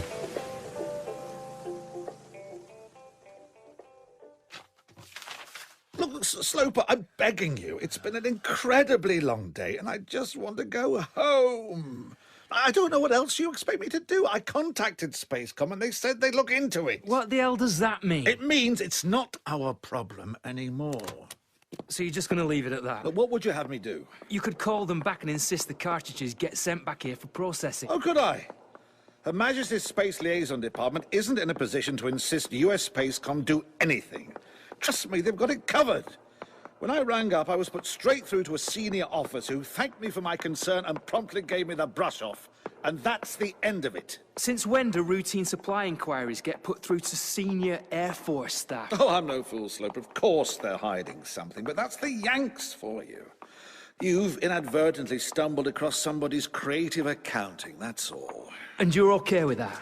Look, if they want to sneak up a few $500 toilet seats through the British back passage, you've just got to lie back, close your eyes, and think of England. I'd like to think we haven't become the 51st state quite yet. Oh, wake up, man. Of course we have. They've owned us since World War II, and if Suez didn't prove it, the moon grab certainly has. Take my word for it. I've been shunted around more departments of the MOD than I care to remember. For the last 10 years, the prevailing policy has always been that while it may not be our bandwagon, if we're very good, they let us ride shotgun now and again. That's the special relationship in a nutshell. Without our part in maintaining the American lunar shield, we're just a tiny little island in the North Atlantic, pretending we still rule the waves. The state we're in, eh? Listen, Sloper, I think it's safe to say that you don't like me and I don't like you. But if you want my advice, I'd ease off on the whole punctilious bureaucrat act. You can't control everything, you know. The cousins won't thank you for trying, either. I do hope some of that's penetrated. Just about. Although you not liking me as a turn-up for the books. You've been hiding that well. You really are the most insufferable man I think I've ever met. Can't argue with that. So, we're just going to leave it there, are we? Yes, we are. It doesn't pay to go poking around in Uncle Sam's laundry basket. You won't find anything nice in there. Point taken. In that case, don't suppose you fancy a pint? Are you serious? Yeah. What the hell? But just one.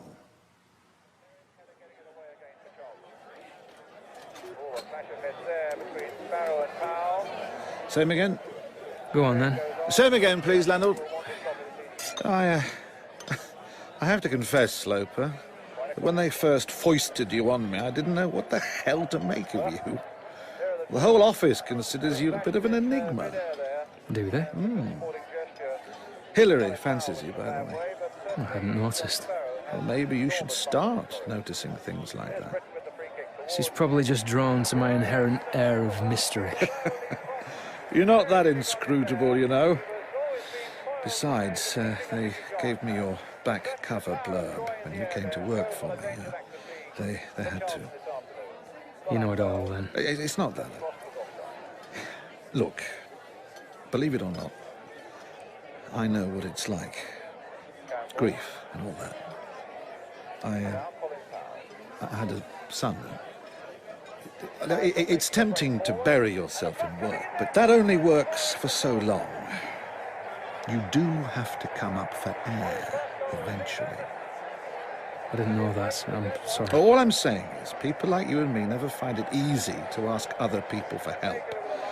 But whenever you're ready, however long it takes, I want you to know that, well, no man's an island, after all. 2 pints of mild and you're a philosopher. But thanks. I may not RSVP just yet, but I'll keep hold of the invitation. It's open-ended. So, Hillary fancies me, does she? Oh, yes. Good evening. We're interrupting the match to bring you this special announcement. Here, Andy, turn it up, will you? Despite some doubts about the veracity of earlier reports, it has been confirmed that a Soviet N-1 rocket fired from Churatan in Kazakhstan early this morning carried with it the first payload of Russian nuclear warheads destined for the moon. It is estimated that within as little as 3 weeks, the Soviet Union's Zvezda moon base will have achieved full nuclear capability and matched America's current nuclear advantage. An emergency meeting of the United Nations has been called, and we are waiting for an official American response. In light of this news, the doomsday clock has been pushed forward to 1 minute to midnight. Jesus Christ. Well, that's torn it.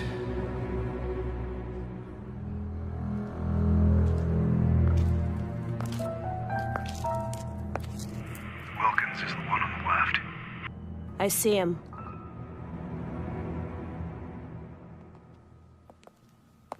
Christ, Russians build big rockets, don't they? I thought they were skinned. Whole world skinned, but hasn't stopped our lot, has it? That's what always got me about the whole bloody charade. It's stupidly expensive, recklessly antagonistic, and strategically, well, I'm not convinced it's done as much good. It's never been about strategy, though, has it? It's political dick-swinging, always was. Well, we're swinging them the closest we have to World War III since the Cuban Missile Crisis. True enough. So who wins? Oh, the usual suspects. Boeing, Goodyear, Lockheed Martin. Not that I'm cynical, of course, but some people are doing pretty damn well out of it. Makes you wonder what they know that we don't. Can I drop you anywhere? Are you sure you're in a fit state to drive? Probably not. You want to share a taxi? No, I'm not heading far. Are you going to be all right? I'll be fine. Not a bad night for a walk. What are you looking at? Oh, the moon.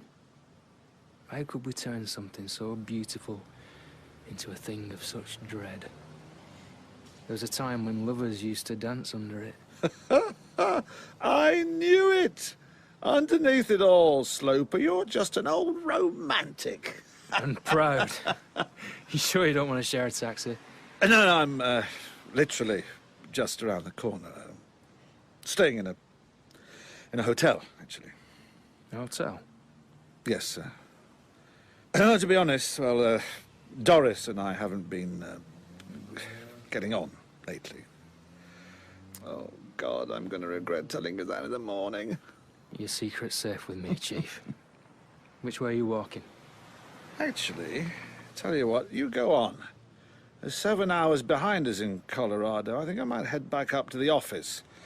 Make one last stab at following up that manifest irregularity. Thanks, Nigel. Like I said, it's probably nothing. You're probably right. You're a pain in the arse, Sloper. I know. Well, at least you know. Good night, sir. Good night.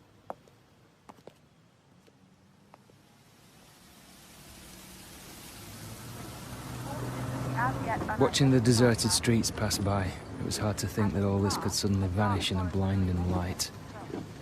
But so it goes. And in the New York trial of Sid Vicious, the Sex Pistols bassist has been placed on suicide watch. Justice Felix Schrödinger has stated that the British rock star poses a serious threat to himself. If he wants to kill himself, let him kill himself. I think of the money they'll save on his trial. They should bring back hanging, that's what I say. In New York, they use the electric chair. You're too bloody right. Light the bastard up. Execution and cremation in one fell swoop. Zap!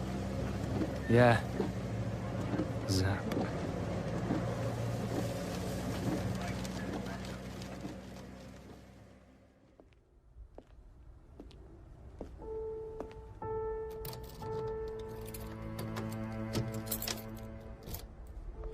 I thought about those lunatics sitting in the Kremlin and the White House, the twitchy fingers hovering over the button.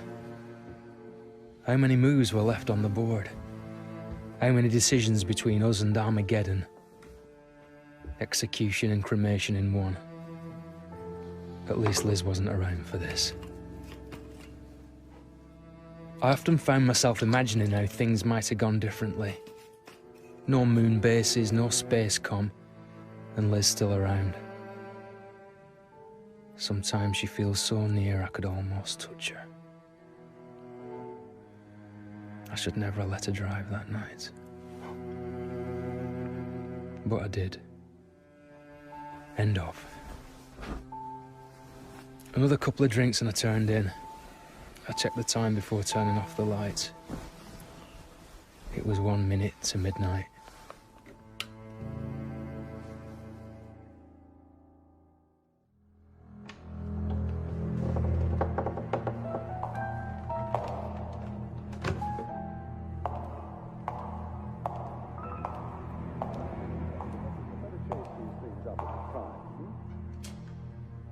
Exactly, otherwise they're forgotten about. No, not at all. I'm keeping track of this stuff. It's our job, after all. Well, we do try. Certainly. It'd be very helpful. Well, thank you very much for your time, anyway. Yes, it is rather late here, actually. Yes, and I will. Thank you very much. Goodbye. Oh.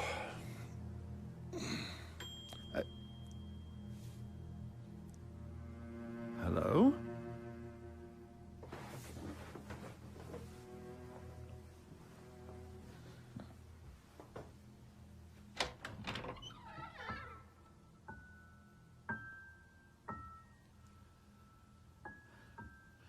Anyone there? Oh!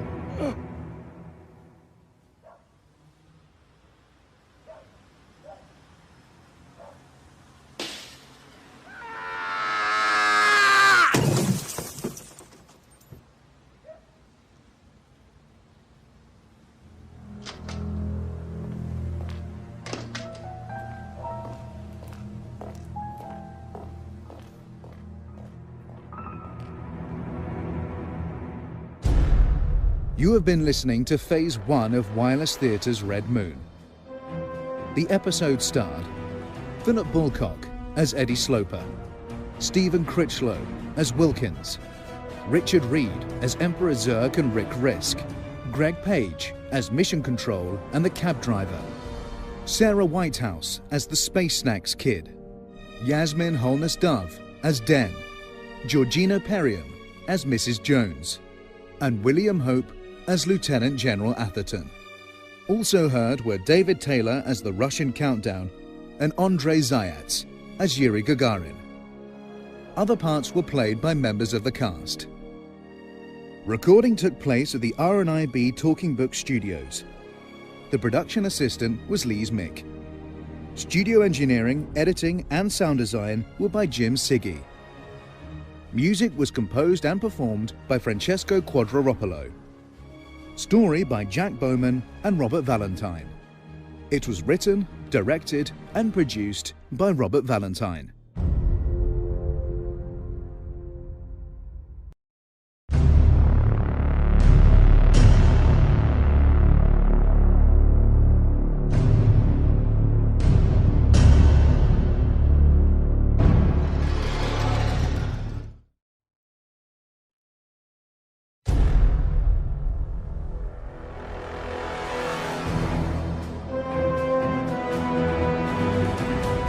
Wireless Theatre presents Red Moon.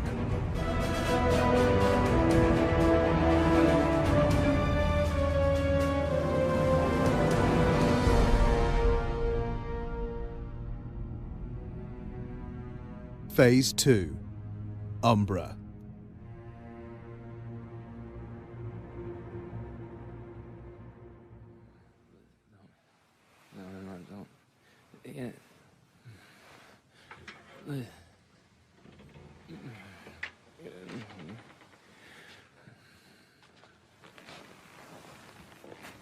Sloper? Sloper. Quirk. Who let you in? With those shoddy locks, I hope you're joking. Are you awake yet? Look, if you want me back for some secret mission, I'm not interested. Don't worry, pal. You're still fired. How are things on the box tunnel project? I wouldn't know. As a matter of fact, I'm covering your old job at the moment. Strictly in a caretaker capacity, of course. It's hardly a strain on my skill set. Cigarette? I'm cutting down.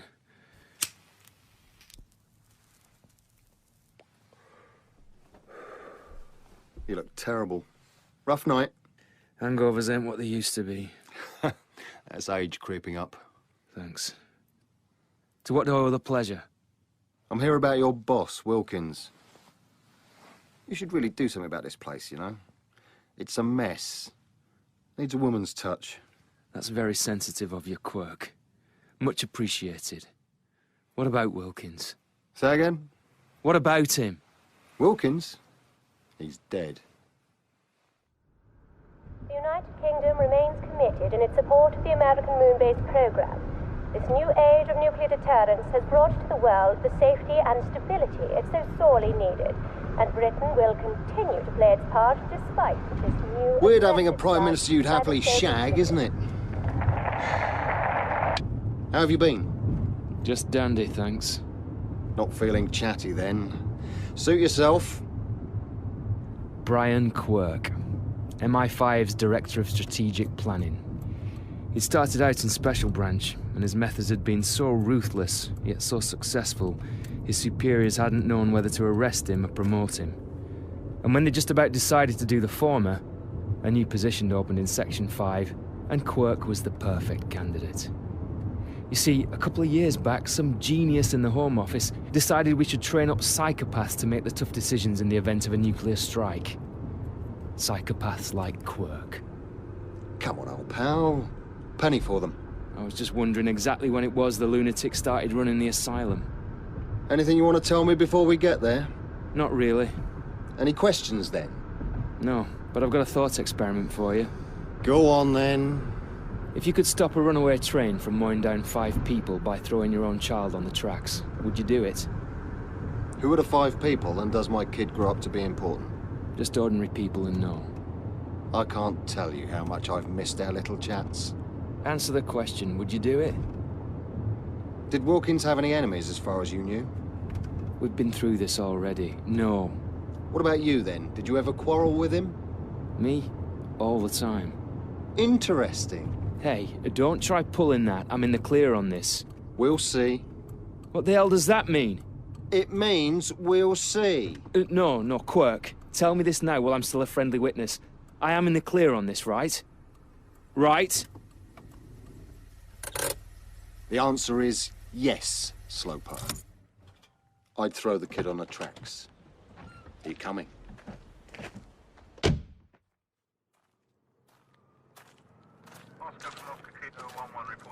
He fell from his office on the 5th floor, and the rest is history. Christ. Oh yeah, I forgot. You're not a fan of heights, are you? Not at the best of times. That is your car, isn't it? You know damn well it is. Who else was in the building? Only the night watchman. Nearly gave the old boy a heart attack. How was his mood when you last saw him? We both know suicides open the window before jumping, so stop dicking me around. Why am I here? For better or for worse, old pal, you're suddenly our man in the SLD. The log shows his last call-out was to US Space Comet 1114. What was he doing here so late? He was doing me a favor. Oh? It was nothing, routine. And 10 minutes later he swan dives into the car park. Has his wife been informed? Who? His wife, Doris. Yeah, the plot are handling that side of things. And who's talking to our cousins at Grosvenor Square? The word from upstairs is not to ruffle their feathers. We'd like to keep this in the immediate family. I take it that means that nobody is. Got it in one. They're not stupid, you know. They'll find out. They will, when we're ready to tell them. Do yourself a favour, okay? Don't become part of the problem. You know me, Quirk. Yeah, I do. Well, there you go then. Where are you going? To find a decent cup of coffee. Sloper. What? I'm serious. Leave the Yanks alone.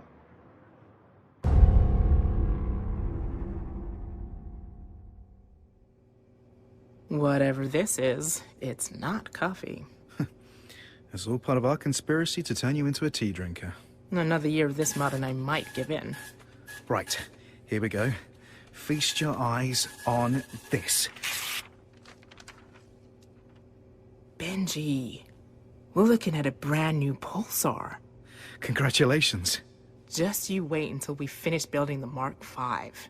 We're gonna unlock the secrets to the universe with that baby. Did Eagle 1 confirm these readings? Nearly. What do you mean, nearly? Oh, apparently the system controlling their telemetry monitors went offline for 2 hours this morning. That's not supposed to happen. As in, ever. I know that. But when I rang Houston to ask what the hell was going on, they put me through to Colorado Springs and they told me not to worry. What? I knew better than to push. Colorado Springs means, you know who. Good Lord. They never change, do they? If they've got issues up there, it could jeopardize all the results we get down here. But I'll talk to them. You sure that's a good idea? I'm the one that wrote their goddamn error detection protocols in the first place. If the lunar mainframe's glitching, they can't bury their heads in the sand about it. Oh, god damn it. Where are you going? To raise hell. I thought I was finally over the way those bastards 86'd me. Turns out I'm not.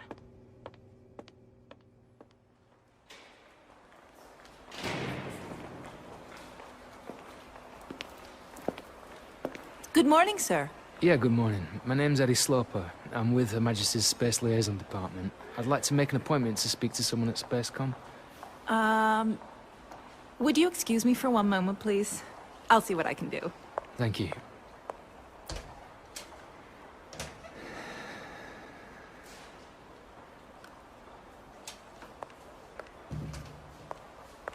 Thank you for waiting, Mr. Sloper. Not at all.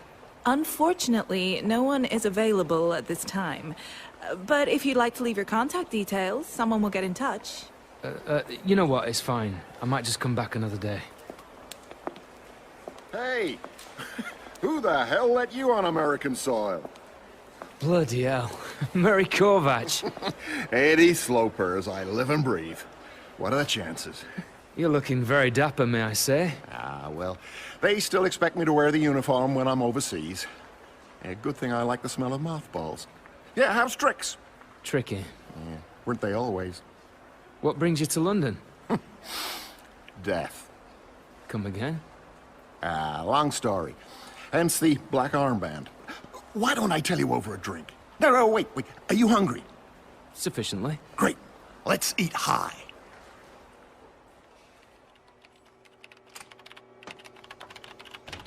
Ah, you're back. Good timing. You can explain to me exactly what it is I'm doing wrong. Oh dear. That's not a happy face. Move up. What happened? What always happens when you're trying to talk to those paranoid assholes. They treated me like some nutjob disgruntled ex-employee, which, okay, arguably I am. I hate those Air Force bozos, I really do. There you go. Your finger must have slipped. Thanks, boss. Spacecom's loss is Jodrell Banks' gain. And cheer up. Eagle One's telemeter is a pretty non-critical part of their system. Benji, that moonbase has 200 Thunderchild ICBMs pointed at targets all across Russia. The phrase non-critical does not apply.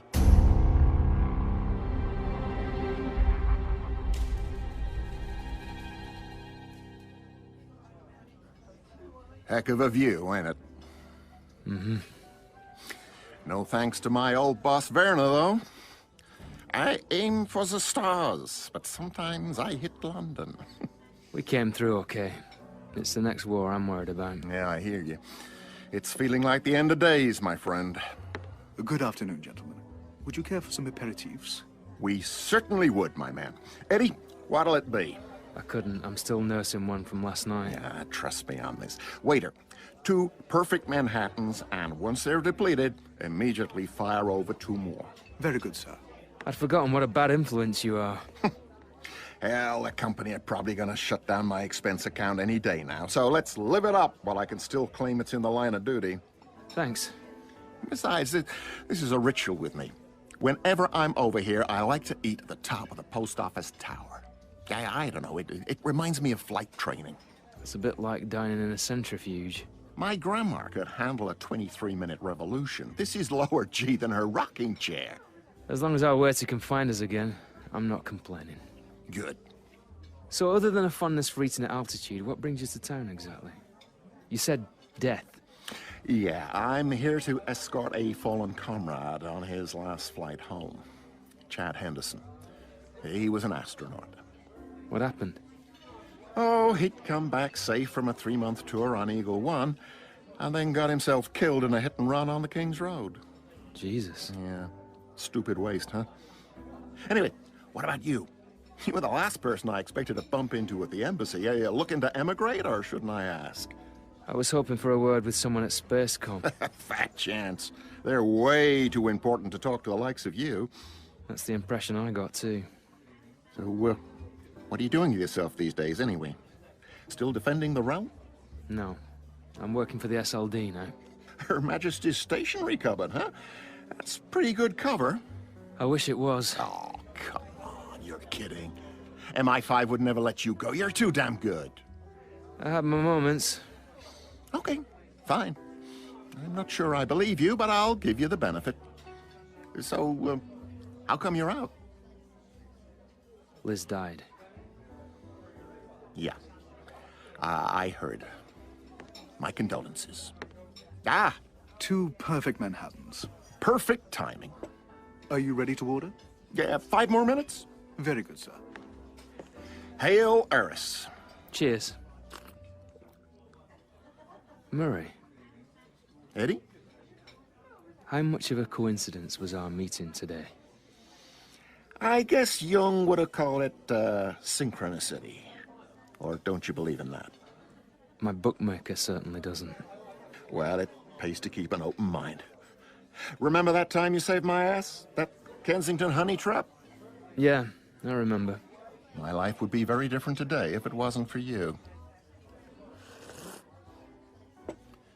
Listen, let me do you a favor for once, okay? The good old Nasser days are long over, my friend. The moon isn't a sideshow anymore. Now it's the big enchilada. And the top brass at Spacecom are the front and center of American nuclear strategy. They're very powerful people. So they don't take kindly to foreign security services sticking their noses in their private business. I don't work for the security service. I just want to know why someone dropped my boss out of a window. Hey, now. Kara's talk costs lives, old buddy.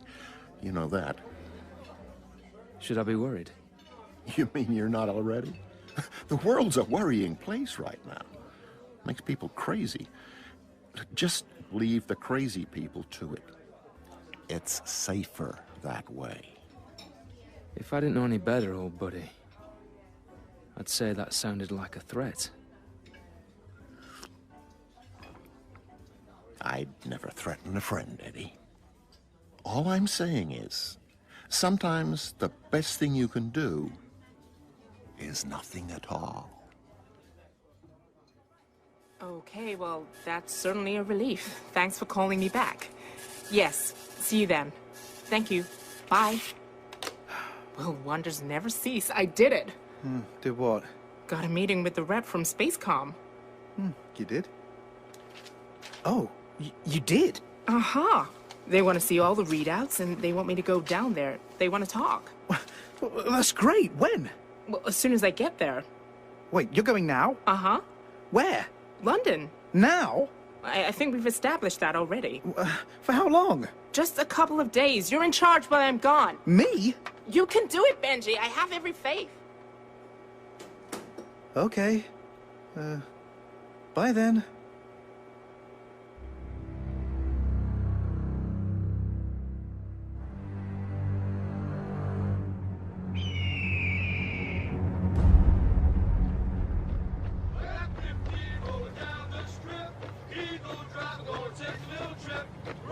taxi up, count to 4. Push the throttle forward, hear the engines roar. When you see the new driver, he will say. Well, if anybody does want to get back to me, I'm not some crank off the street. I'm Dr. Susan Madison. I used to work for you, remember? I'm Dr. Susan Madison. I used to work for you, remember? Yes, sir. I'm flying to England a little sooner than planned. Call ahead to Spade Adam and have them ready for me. Yes, sir.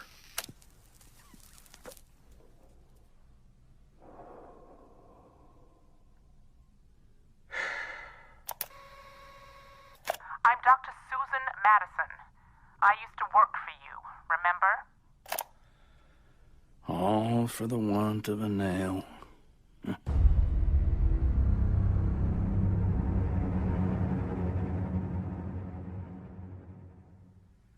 can't help you, Eddie. I'm sorry. The chief super will crucify me. That's okay, Lou. It was a long shot. By the way, if anyone asks... I never heard from you. Right. Cheers again. Look after yourself.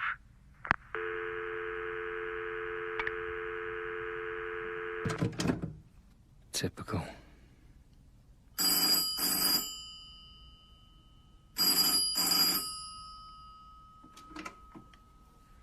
Yeah? I hope you know I could have you arrested for that. Evening, Quirk. Stop bothering CID and leave this to the professionals, all right? Consider this your last warning. Then get off my phone line, you psycho. Don't call me that. Ever. It's what you are, Quirk. Here's a thought experiment for you. If you came across a child with terminal radiation poisoning, could you put it out of its misery, quickly and cleanly? Or would you feel compelled to nurse it and let it die slowly, painfully, by inches? That's what I thought. Never forget who you're talking to, Sloper. Trust me, I never do.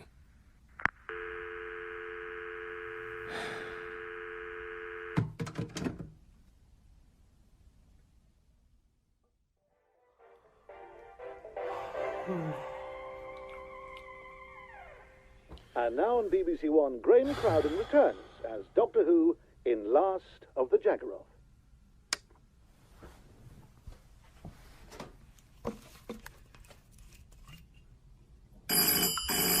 Oh, what now?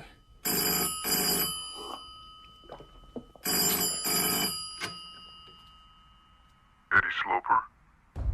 Who's asking? Go to the window. You should know this phone is tapped.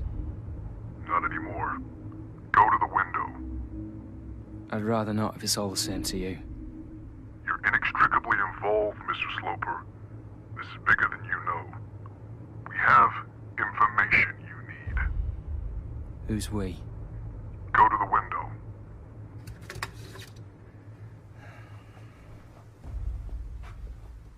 Now what?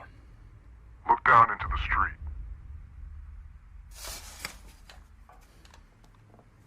What am I looking for?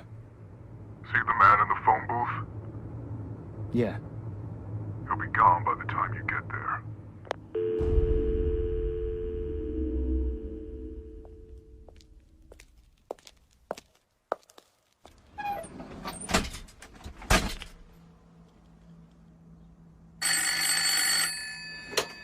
Yeah? Do you know the Polish Center? In Hammersmith. Correct. Be there at 9 a.m. tomorrow morning. You will recognize someone. Who are you? Stay alive, Mr. Sloper. They know.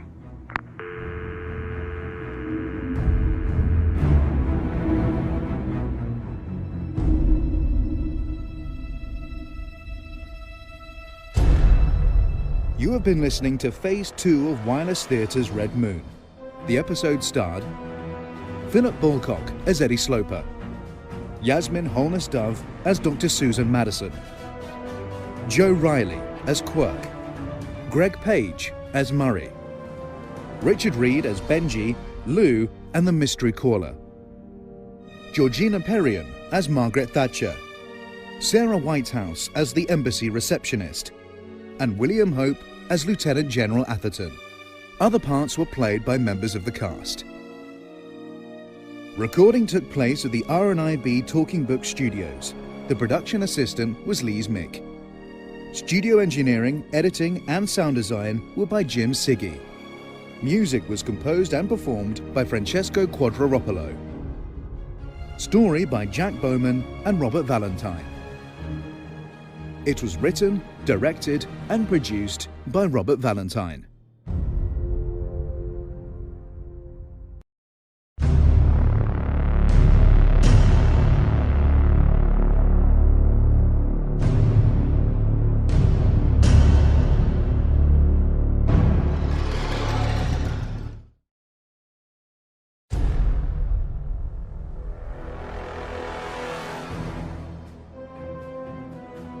Wireless Theatre presents Red Moon.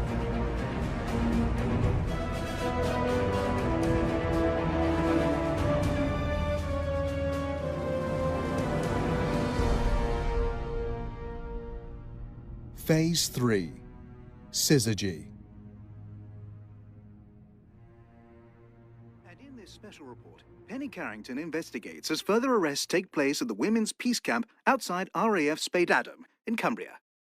Almost as soon as RAF Spade Adam was announced as the British centre of US Spacecom's controversial moon-based programme, numerous protest groups have taken permanent residence here at the so-called Women's Peace Camp.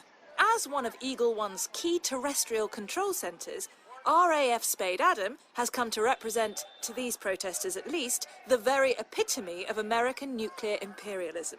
I spoke to Felicity Good, co-founder of Women Against Moon Militarization. I must say, Cumbria Constabulary have tried a lot of dirty tricks to clear us out, but we absolutely refuse to be intimidated.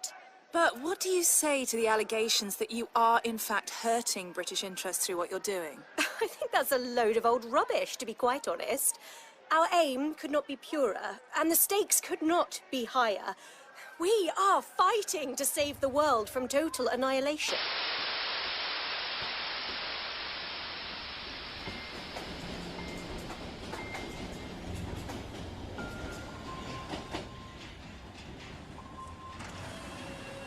I took the Piccadilly line to Hammersmith and emerged from the station into the famous wasteland. Looming above me on a giant hoarding was the architect's impression of what this grey ruin was meant to have looked like. Norman Foster's gleaming glass gateway to London, complete with blue skies, laughing families, and a helipad straight out of Thunderbirds. Since the funding had fallen through, construction had screeched to a halt like a faulty train, leaving the centre of Hammersmith a grey-on-brown building site. And so it remained. It looked like the surface of the moon. And then the thought hit me. One day soon, if we weren't all very careful, everywhere on Earth might look like this. The Polish Social and Cultural Association, the POSC Centre on King Street, was my apparent rendezvous. Christ knew what I was meant to do when I got there. For all I knew, it was somebody's way of getting me out of my flat long enough to turn the place over. Still, it was all I had to go on. The place was hosting some sort of trade conference. Lots of fat men wearing drab suits and name badges, drinking coffee and shaking hands. You know the kind of thing. My mystery caller of the previous night had told me I'd recognised someone.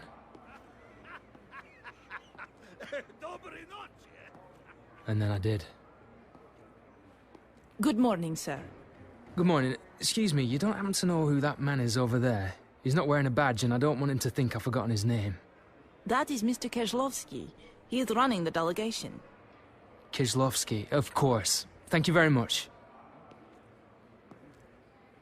Mr. Kozlowski. Or as his card in the MI5 register would have it, Valentine Durkovich Luchnik. Bloody hell. Hey, what are you... Well, hello, Quirk. What are you doing here? Out.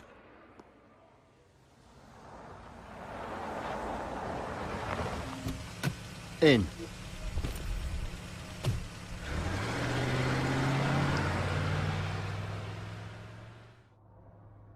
How much trouble are you in?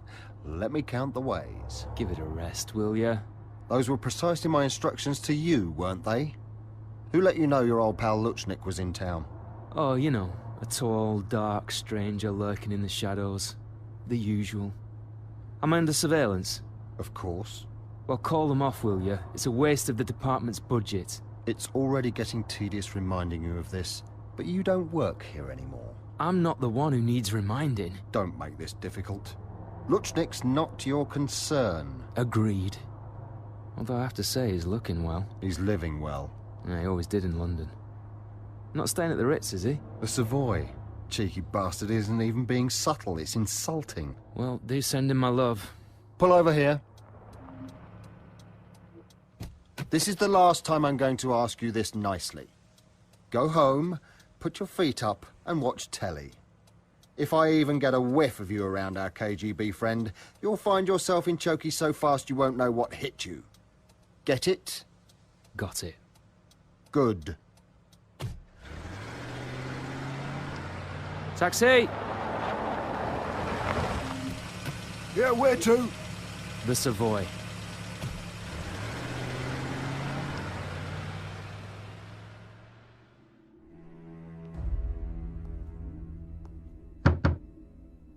Room service. Sometimes, all you need in intelligence work, counter or otherwise, are a few transferable skills.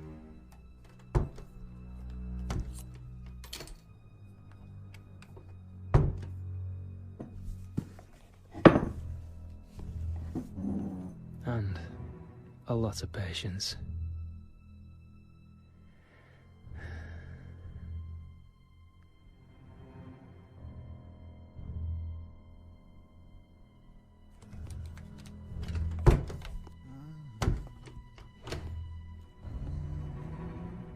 Leave the lights off. Hands against the wall. Who are you? Are you expecting company? A colleague? Anyone like that? No. What about women? Нет. That's not like you old devil. Sloper? Valentine Durkovich. Эй, Sloper! Druzучий мой друг, Likewise, old pal. Are you feeling? You were getting your own back for last time we met, eh? I'm so happy to see you. This calls for celebration, eh? Well, don't go to any trouble on my account. Tattinger, comme the champagne. Oh, go on then. It has been how long? 4 years. Oi, too much. So what brings you back to my manor? You ask that, but I'm thinking that you are no longer with British counterintelligence. Bloody hell, word gets around. We are not without sources just because Anthony Blunt is retired. Eh? Is it true, or are you playing a double game? I'm out, Valentine. This is personal. I do not know to believe you, but for my own reasons, I will tell you anyway. Officially, I am part of trade delegation on Polish passport. And unofficially? Cause and effect, my friend. Butterfly throws man out of window in London, you get tornado in Kremlin, eh? You are chasing butterflies, perhaps. You could say that. Lucky for you, we have also vodka. It is a remarkable thing that we should meet at this time. How did you know to find me? I didn't, but somebody's keen that we meet. Tell me, are you familiar with Syzygy? Is he part of the trade delegation too? No, Syzygy is an astronomical phenomenon.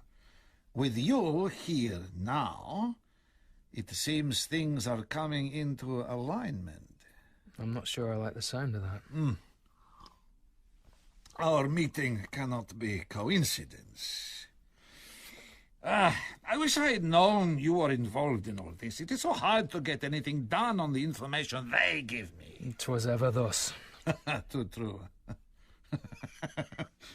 It reminds me of a joke. Now listen, this is funny. As he is leaving for posting in America, a Soviet diplomat is told by his commissar to find out all he can about this fellow called Ashbury and what the hell he did to piss off all the hippies. Yeah, very good, Valentine. My friend, since we have found each other, there is something I wish to share with you. You will understand my power to disclose information is limited. But perhaps, as you say, our ships are sailing same way. I'm all ears. Good. Be of all ears. I'm going to play you something.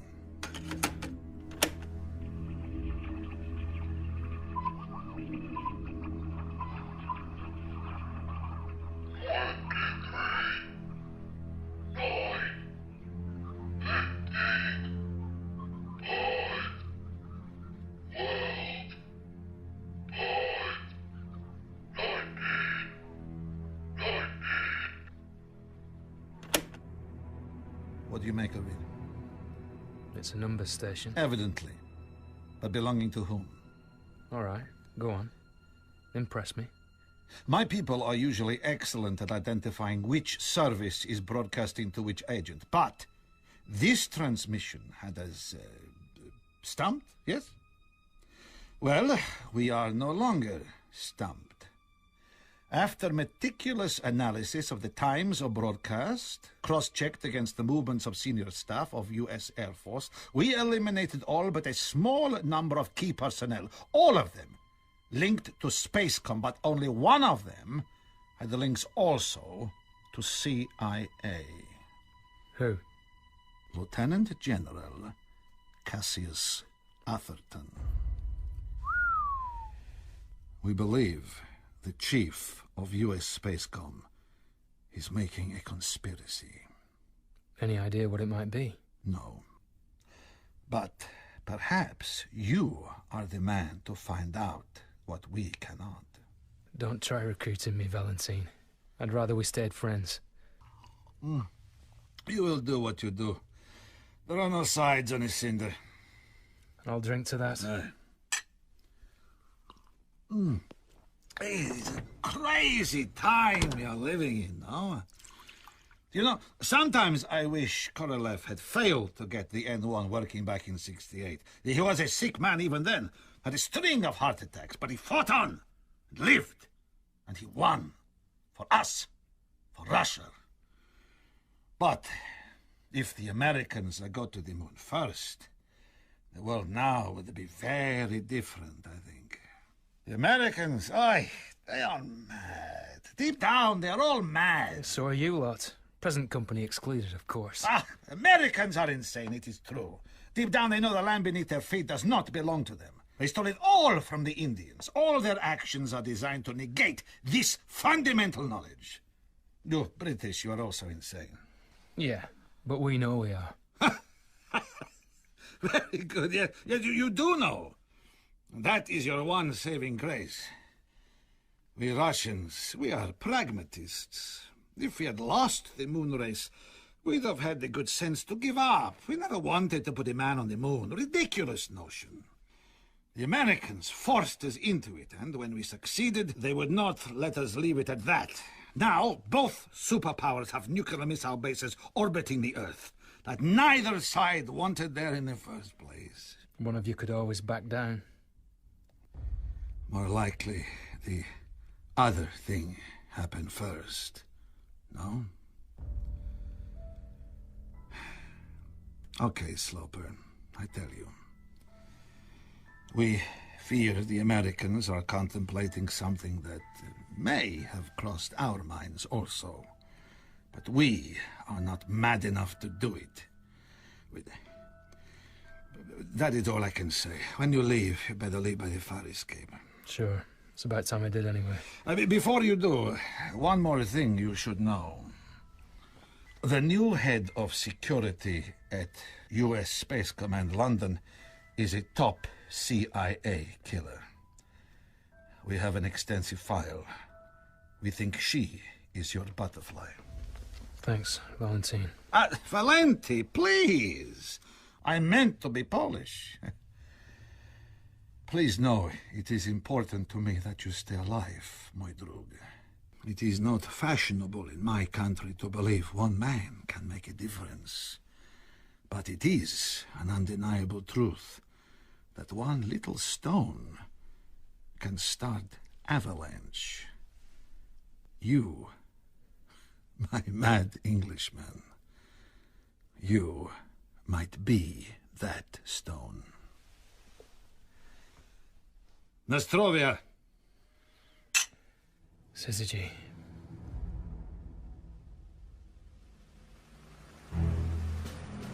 RAF Spade Adam, this is Sierra Hotel Juliet, coming in at 1837.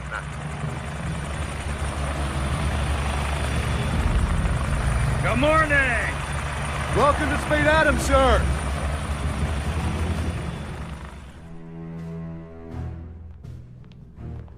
We're going to be running a war simulation, DEFCON 1, maximum readiness. Yes, sir.